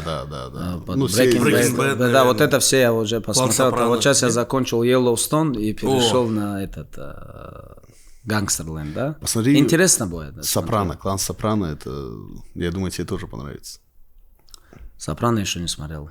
Это вот Любимый сериал Тамби, наверное, может сказать. Да, также посоветую, пока использую вашу платформу, я смотрю, я очень сильный фанат, прямо вот фанат, вот как в футболе, я очень сильный фанат истории пророков. Я прям очень сильный фанат. Не такой, знаешь, как средний. Я свои знания по истории пророкам сравнивал с знающими людьми тоже. Ну, так, дебаты были. Не уступаешь? Как минимум не уступаю. Иногда опережаю тоже. Да, последние, сейчас скажу, где-то 15 лет. Мне где-то вот хронология событий, когда, кто, после кого, где, какому народу и так далее. Вот, я вот прям очень большой фанат. У меня всегда было, я родился и вырос как мусульманин, да, и мне всегда было интересно, да, вот пророк Мухаммад, а вот что до этого? У меня была такая темнота была. Вот что до этого, кто, что, как. И я изучаю, и еще до конца не изучил, но очень много узнал. Я просто смотрю очень с разных примеров уголков, даже для жизни. Разные книги с разных уголков, разных людей слушаю. И вот сейчас идет одна серия передач идет. Ее ведет кувейтский ученый. Я кажется, я видел. Да. 49-я вышла, я вот вчера смотрел прям 49-ю часть. Там, по-моему, про Дауда, да? И это все можно в свободном доступе, да? Я думаю, что... Да, в Ютубе. Да, но есть я думаю, что там целый цикл. Я думаю, что нас будут передач. смотреть очень много людей. И просто, не только на русском языке, между прочим. И на английском. Там разные языки есть. И это очень важно тоже. Ну, я думаю, что эту часть меня очень много моих фанатов не знают. Просто я когда встречался там со знающими людьми, и мы, когда переходим туда, на эту историю пророка, я ему говорю, вот как в футболе, да, ошибки не делай. Он такой, раз, я говорю, чуть-чуть, я говорю, когда... Не хочу говорить, кто там, у меня друг был, сейчас тоже есть, он так ошибся, такую нормальную ошибку сделал. Я говорю, ты эту информацию откуда взял? Вот так, я говорю, ошибся ты. Он говорит, нет. Я говорю, спорим? Он такой, он на меня смотрит, как на бойца. Я говорю, как на бойца не смотри. Я говорю, здесь я тебе нормальную форму могу дать. Я говорю, первый раз я тебя прощаю, но обычно я пленных не беру. Говорю. У меня сходу расстрел был. Он такой раз, взял свой шейх Google, зашел раз, такой смотрит, хорошо. Я говорю, больше не ошибайся, первый раз оставляю. Это друг есть у меня с Детройта. Он очень сильный тоже по истории. И он такой ошибся. Я ему говорю, еще один вопрос тебе. Я сейчас расстрел будет. Он такой, смотри, я говорю, сколько лет жил пророк Ибрагим? Ну, Авраам. Я говорю, ты всю жизнь изучаешь? Он такой, никогда даже не думал. А есть точно? Я говорю, точная информация есть. Тысячи лет? Нет, он так посмотрел. Вот ты знаешь, он мне говорит. Я говорю, ты посмотрел, да? Я говорю, 200, да. Он такой, раз, собрался. Я говорю, я же тебе сказал, не ошибайся. Из-за этого вот именно вот эта часть, она вот, я с этой частью живу на протяжении более 15 лет каждый день. Ну, много же примеров там и для своей жизни. Ну, то есть руководство, как поступить в какой-то ситуации. Типа, вот у тебя четкий пример, вот что где-то проявить терпение. Это как навигатор для нас по жизни. Вот я сюда шел, вы мне дали адрес, я аккуратно посмотрел, но хотя в центре Москвы этот навигатор, я так посмотрел, раз вышел, раз, по большая Лубянка. Ну да, здесь рядом Большая Лубянка. Как называется? Сухаревская. Да, прямо и налево. Я так посмотрел, навигатор не работает, сюда, аккуратно, 2500 прошелся. Ты понял? То же самое, это жизнь пророков для нас, это навигатор. Это, их же много было, 25. 25 только известно. Упомянуто в Коране, а их было десятки тысяч. И эти были избранные люди. И то, как они поступали в той или иной ситуации, а с этими ситуациями все сталкиваются в разных сферах. Так что для нас Всевышний уже нам дал навигатор. Нам иногда не нужно даже принимать какое-то решение. Просто поступай так, как поступали пророки, и все. И очень легко ты выйдешь с любой ситуации. С любой ситуации практически. Когда тебя оскорбляют, когда тебя давят, когда тебя кидают, когда несправедливо к тебе поступают, когда там твоим близким, любой ответ ты можешь там найти. То, что они делали, как только ты делаешь, ты в будущем... Там же иногда бывает твои действия, ты еще не знаешь твои действия, к какому результату ты придешь. И ты думаешь, сделать, не сделать. Вот здесь просто посмотри, как поступали те или иные пророки, потому что они были избранными. И Всевышний отправлял их к нам только для того, чтобы мы с них брали пример. И намного легче становится. И тебе даже не надо быть мудрым. Тебе просто нужен мозг, нужны мозги, точнее, чтобы следовать за ним. Если ты не эмоциональный, не гордый, не больной человек, если ты можешь любую ситуацию оценить в той или иной степени, что это реальность, и здесь тебе уже нужно сделать определенный шаг. Ты когда сам это делаешь, судя по своему умозаключению, практика показывает, что результат не такой уж хороший бывает. Просто посмотри, как делали пророки, и все. У меня просто в жизни, наверное, было таких, больших решений, скажем, разов 30, наверное. Где я слепо, например, я не знал просто, к чему я приду, что, как сделать там и так далее. Я и про себя думаю, давай вот сейчас я сделаю, если даже я прогорю, для меня это будет уроком. А если я приду к желаемому результату, значит, я правильно иду. И как минимум, это я сейчас не говорю, там маленькие какие-то примеры больших решений, когда я делал, зная то, как поступали пророки, да, я приходил всегда к желаемому результату. И я потом про себя думал, вот и все. Тебе не надо. Иногда бывает, ты смотришь там, пацану там 22 года, да, и у него очень правильные и мудрые решения бывают. И ты думаешь, вот, пацан, да, как он вообще принимает это решение? Если посмотреть, очень легко можно. Не хватает очень многим смиренность, спокойствия этого. Все импульсивные, зажигаются быстро. Наверное, в этом и... это, знаешь, это вся жизнь, она проходит у тебя в этой борьбе. Ты либо поддашься этому. Да. И будешь бездумно действовать. Либо ты успокоишься и будешь уповать. И следуешь праведным предшественникам. Вот и все. Это мы что-то отошли, да, от твоего вопроса? Не, все так, как должно быть. Мне интересно, что любимый мой вопрос вообще. Блюдо какое у тебя любимое? Кухня какая любимая у тебя? Честно? Помидоры, огурцы. Сыр. Классика. Лаваш горячий. Классика, брат. Зеленый лук. И домашний сыр, да, еще? Просто посмотри, где мы выросли, и все. Локал. Не, а что-то из европейского там. Или, может, там суши. Джапан. Нет. Не так уж нравится. И ем тоже мало. Сырая еда не так уж идет. Но мне вареная, жареная, да? Правильно выразился? Вареная и жареная. Мы искали с тобой в Калифорнии место, где ты закидывал, мы не могли, суши, где огонь что-то горит, какие-то суши. Это Сан-Хосе, это напротив зала у нас там. Да? Пройти. До Сан-Хосе мы точно не доехали. Вы не были в АК, да? Мы в Лос-Анджелесе. Мы только в Л.А. и Лас-Вегас. Это напротив, я только там их видел. Да? Их Ты всегда что-то какие... Брат, огонь, огонь, она так горит, интересно. Значит, точно хотя бы готовая будет, да? Не, вкусно тоже там. Вкусно так. На 3 можно покушать. Из 5? Из 5 на 3. Там есть ресторан в Сан-Франциско. Называется Чатни, пакистанский.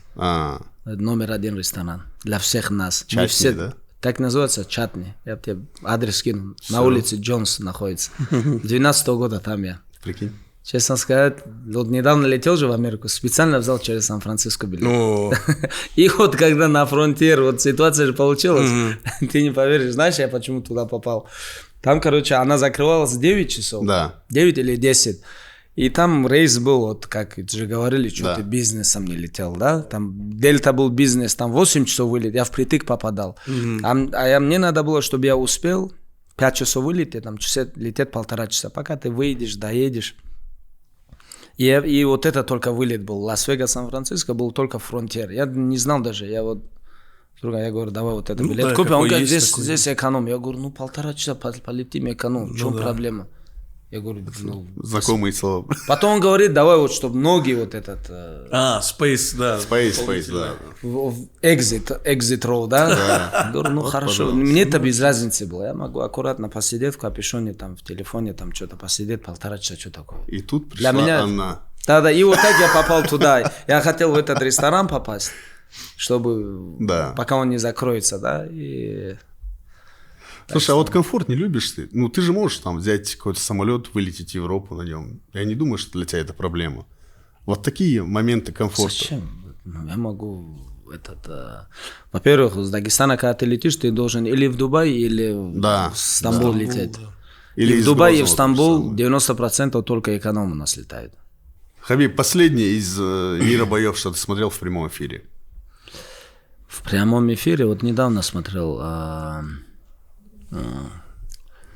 Гаджи. Профанов. Да, конечно. Ну, это близкий человек из-за этого. Ли. Да. Ну, я думаю, если даже не был бы, скажем, я не знал Гаджи, я посмотрел бы. Реально же интересно. Да. Вообще круто, и что... Мавлидина я смотрю. Ну, это близкие, наверное. Давай других возьмем. На близких я не пропускаю. Других, если возьмем... Мумираб Шономели. Проснулся. До этого кто дрался? В этом турнире? В карте? Не, до этого. Вообще другой UFC 315 кто был? Я просто не помню уже это. Камару был Камару я проснулся, смотрел. Камару я смотрел, очень интересно. С Бакли удивил Камару сейчас? Не, вообще, он же... Да, не удивил. Не удивился? Я просто не был удивлен. Я примерно так и... Я просто знал его план на бой. У меня просто всегда, знаешь, твои слова в голове. Я когда вижу, что боец уже возрастной и продолжает драться, мне всегда кажется, что осечка всегда будет у него. Не, это будет, но Камару я не думаю, что еще можно списать. Ну, посмотри, Бакли один из топовых, Хамзат топовый, но он с ними неплохо себя проявил. Я думаю, что списать его еще рано будет, но где-то годик у него еще есть. Годик, и потом уже надо уже... тормознуться. Уже 38, 39, уже не та реакция будет. Уже будешь здоровьем платить. Но когда у тебя остается контракт из-за боя, когда тебе пару миллионов дают, тяжело остановиться тоже. Ну да. Я сейчас не про себя. Там побольше явно. Любимое физическое упражнение? Турнейка, брусья, кардио. Брусья, брат. Брусья? Всех ломал. Да? Отвечаю. Сколько за подход? Пацаны знают в зале. Я думал, вот... Один Азамат был, который со мной. Но он мало весил, из-за этого вот такие руки много делал. Ну, Азамат Гашимов, да, он же тоже... Это вот да. Легенда. В UFC, да, наша тоже. Легенда. Пахарь. И вот с Азамат, а так с другими никто со мной брусья не тянул и брусья. Ну, штангу я так особо не выделяюсь.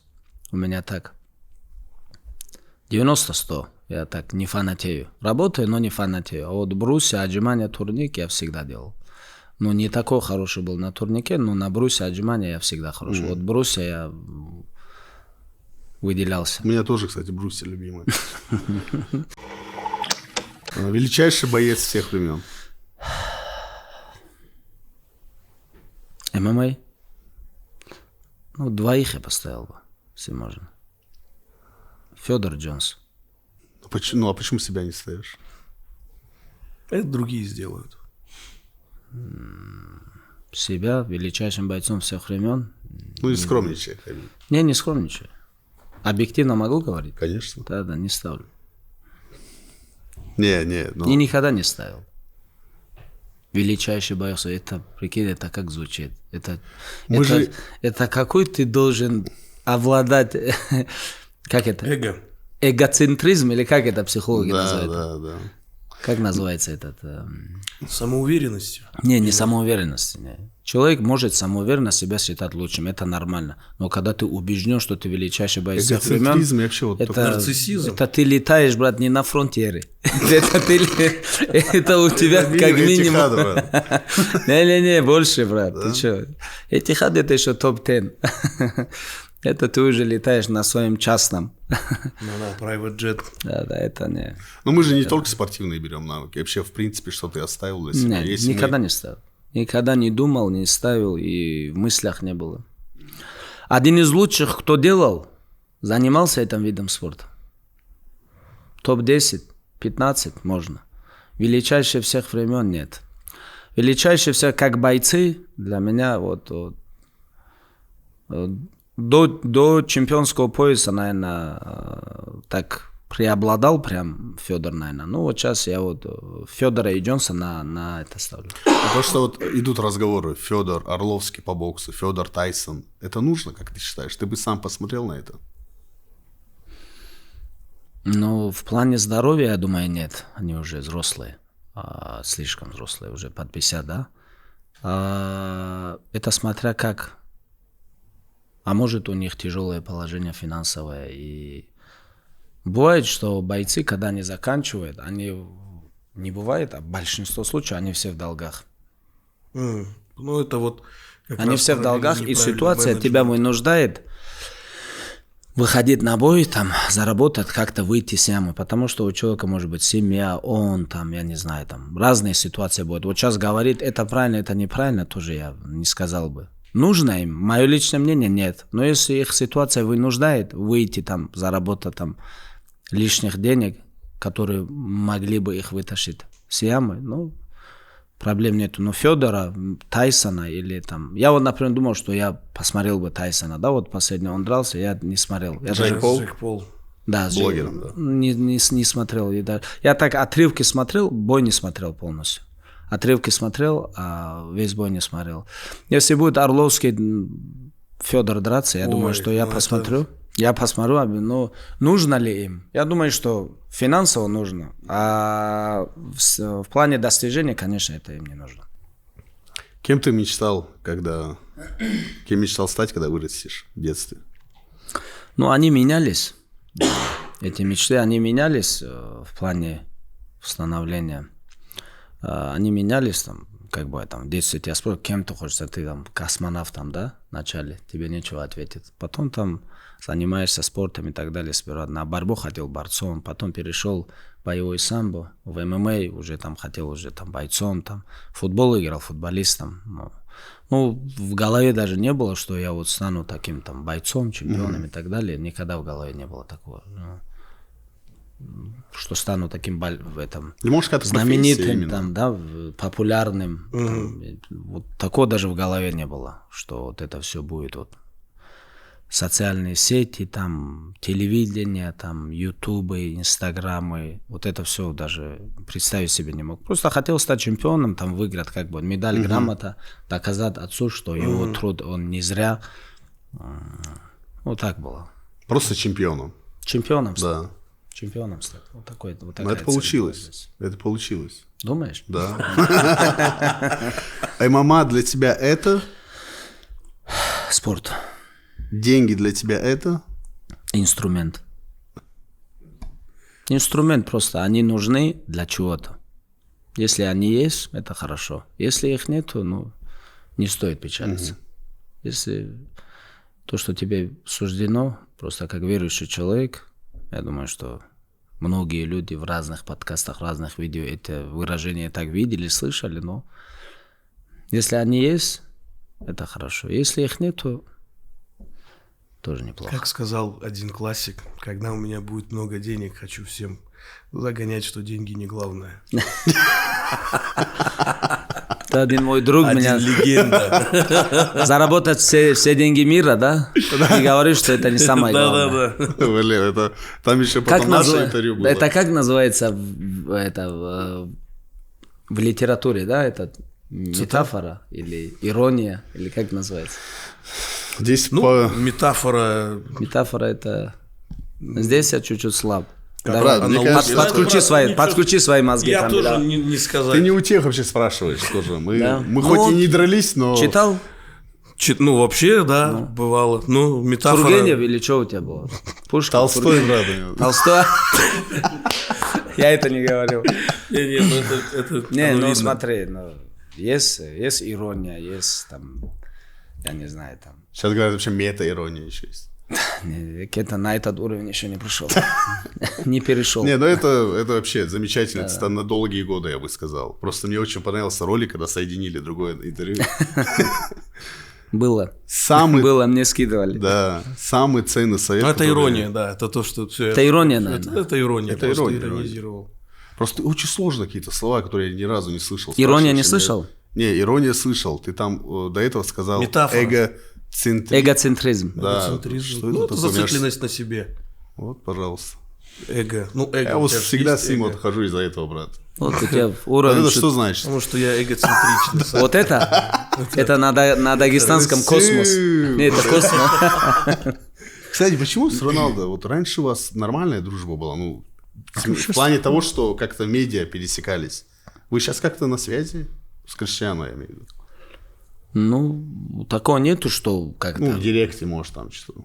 Знаешь, как сейчас, это новая тема, если ты с кем-то там если не общаешься... не выставил, да, не выставил, все, не поставил лайк, отписался, все. Да, это есть. Это уже ты считаешь, что... Да. Это нет, такого нету. Нет? Просто человек занят. Просто... Но он же лучше по-прежнему, как ты считаешь? Они лучшие. Они, когда говоришь, ты... Да.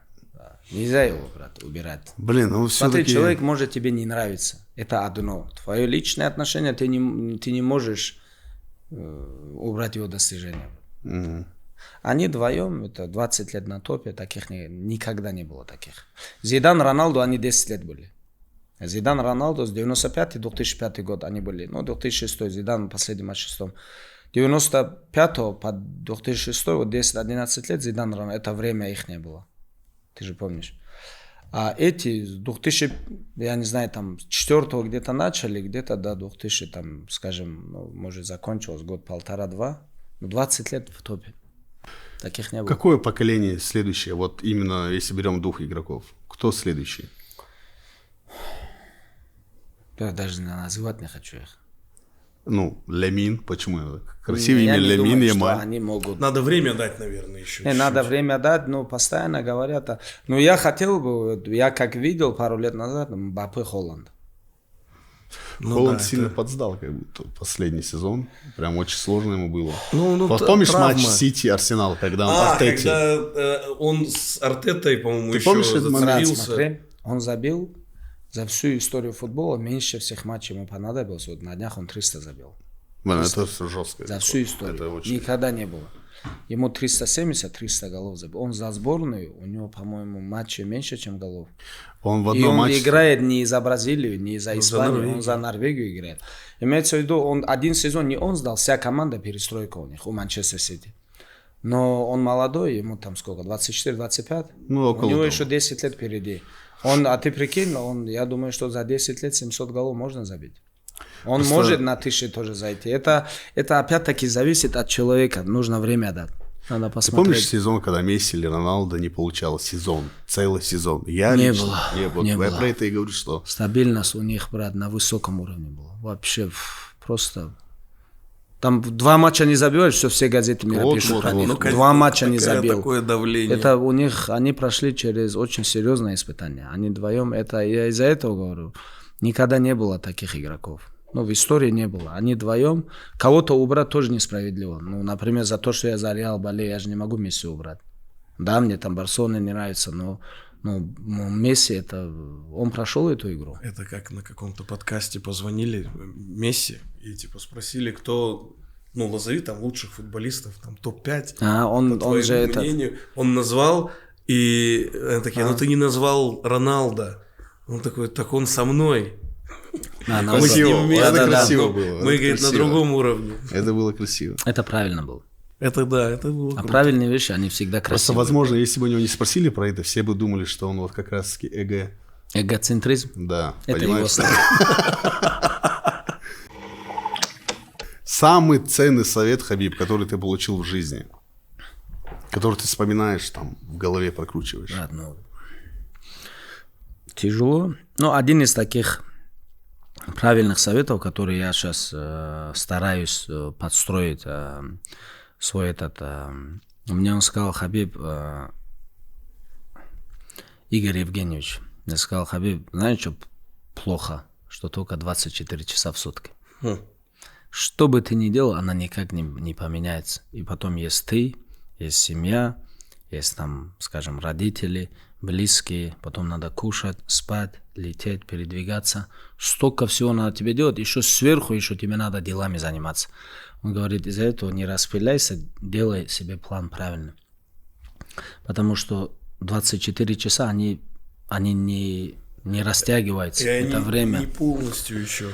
Ты еще спишь. Да, же это говорю. И такое, знаешь, как, вроде бы мы это знаем даже. Вроде бы все знают, что 24 часа 7 дней в неделю. Так, но я это реально не понимал. Вот до конца не понимал. Но вот последние пару лет, скажем, 3 года, 2,5 точно. Я вот пришел к этому и стараюсь расписывать свое время, там, встречи и так далее. И очень много ненужных встреч бывает, ненужные люди, ненужные общения, ненужные встречи. Вот это все тоже стараюсь поменьше. Воздух. А ты держишься вот в этот момент? Выслушиваешь, когда ты уже вначале понимаешь, что здесь все беда? Или ты сразу такой, так, ладно, там, удачи, я поехал. 50/50. Не буду говорить, что нет и да, знаешь как, по ситуации. По ситуации. По сломанным ушам. Иногда, знаешь, как сломанные уши тоже много лапши могут выдержать.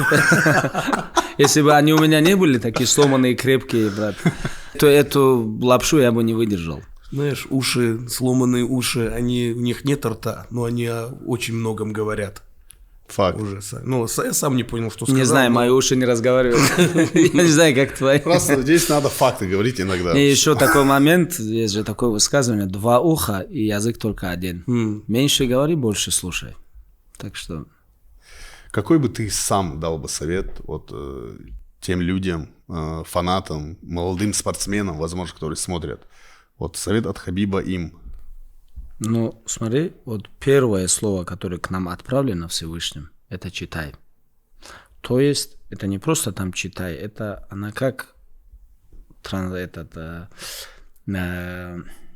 называется? Оно включает как она переводится, да, она туда может зайти, туда очень много вещей заходит, то есть образовывайся. Вот человек должен не только знать свою сферу тоже, человек должен чуть-чуть выходить за рамки того, чем он занимается. Чем больше ты будешь знать, читать, изучать, вникать, тем легче будет тебе выполнять свою же работу. Мой совет, давай скажем молодым, вам что советовать, вы уже взрослые, успешные люди, чтобы они образовывались. Очень большое внимание, чтобы они уделяли образованию. Потому что это основа. Это на чем держится человек. Вот у тебя есть знания, ты от этого и отталкиваешься. Не бывает такого, что у тебя одни знания, а действуешь ты по-другому. Ты будешь действовать по тому багажу, который у тебя есть. Я не могу его знаниями пользоваться постоянно. Может, что-то спрошу, он мне скажет, я сделаю. Но в основном человек же один остается, и ему придется отталкиваться от своих знаний. А для этого нужен багаж. Этот багаж надо собирать с детства. Не поздно, наверное. Не понял. Никогда не поздно, вот именно. Никогда не поздно, начать. Но лучше, чтобы когда человек растет, лучше в момент становления заложить этот фундамент. Знаешь, как ты маленький фундамент положишь, ты не поднимешь там, скажем, 9-этажку, не поднимешь там 2-3 этажа максимум. Лучше хороший фундамент заложить, чтобы потом можно было крышу снять еще сверху. Пристройка. Пару этажей поднять, да? Ты же понял, да? Да, красиво. Я думаю, что многие, которые нас слушают, они наш это не поймут. Да. Они просто еще не знают про пристройку и пристройка на пристройке. Да, наберите махачкалинские пристройки, и вы поймете. Мальчики тоже это распространено. Да, в целом на Кавказе это так. Знаменитые пристройки. Не, как Махачкалин. Но там искусство вообще. Это дизайн-проект, это архитектура города. Это слушай, знаешь, я слышу иногда, что вот Хабиб президентом когда будет. Не, да я тебя прошу. Президент футбольного клуба. Вот. И то, знаешь, как так звучит, это президент. Старший брат футбольного клуба. Вот старший брат, да. Само слово президент уже звучит пугающе. Для этого есть люди, пусть они занимаются. Да, ты вообще бы даже близко не хочу, брат. Не хочу. Я думаю, и не надо. Есть там более серьезные умы, которые этим должны заниматься. Так что не думаю, что это наше поприще. Слышал такое слово? Поприще. Что это? Набери Google чат. Область. Или куда ты там набираешь. Я как лунтик. Я только родился. Научите меня GPT словам. набери поприще. Знаешь, я тебе скажу, не стыдно не знать, стыдно не учиться. Учись. Буду учиться, на самом деле. Это и себе я тоже говорю. Хабиб, может, есть что еще сказать, спросить? Не знаю. Впереди у нас, у команды очень такой, скажем, для ММА-сообщества у нас очень такой серьезный половина года, который 5 месяцев, да? Да. 4-5 месяцев будут очень серьезными. Сейчас будет 1 августа Мавлидин драться в гран-при финал, 15-го Гаджи, потом будет Умар драться, потом будет Усман за пояс, потом будет Ислам за пояс. Такой у нас очень насыщенный этот календарь. Все готовятся, тренируются. Я буду вовлечен. Везде тебе надо быть, наверное. Ну, наверное, да. Я тоже так думаю. Наверное, да. Но тяжело будет. Ну, что делать? Это исторические выступления для ребят. И там, где я смогу, буду рядом. Помогать советом, своей энергией, своим опытом. Так что это все бои, это большое значение и вообще имеет для наследия, вообще для нашего зала, для того, что оставил отец после себя нам, как спортсменам. Так что такой busy couple month. Не, вот если смотреть сейчас, просто какой-то космический рекорд у всех твоих пацанов, вот так я скажу, потому что то, что вы делаете, реально, это везде по миру только могут мечтать залы и тренера, и бойцы о таком потенциале, как у вас. И, в принципе, ты знаешь, вот мы когда с Тамби в Америке, где-то в Европе, когда у нас спрашивают, откуда вы, мы иногда просто говорим Хабиб Нурмагомедов. Да. Помогает. Откуда вы, Да, реально. Просто вау, да. Мы я такие, думаю, вот чуть-уть дальше, вот там, рядом. Ну, вот это одно представление. Да, мне иногда самому тоже рассказывают про Хабиба. У меня было пару моментов. Человек меня не узнал, но он взрослый был уже. Заговорились, он откуда, туда-сюда, из Дагестана, туда-сюда. Я смотрю UFC, да он вообще меня не узнал. Я в капюшонке сидел, кофе пил. Я говорю, да, кого знаешь? Вот знаю Хабиба там. Прикинь. Я говорю, молодец. И что, как он тебе? Нормально там рассказывает за меня. Я же с ним виделся. Я вот так обычно. Посидел, кофе попил с ним, уехал. Да. У меня бывали такие ситуации. Брат, спасибо тебе большое, что ты пришел. Огромное реально, спасибо. я не ожидал, и мне очень сильно приятно. Наверное, вот как я начал спортивную журналистику, это одна из моих целей была. Поэтому спасибо огромное. Может, захочешь еще раз пообщаться? Мы здесь, брат. Будет повод, пообщаемся. Если хочешь, мы куда-то скажешь, мы прилетим. Нормально. Да, куда? Я сам приду. Спасибо, ребята, что позвали, пообщались. Очень приятно было.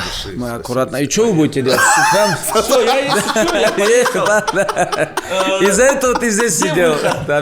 Где там?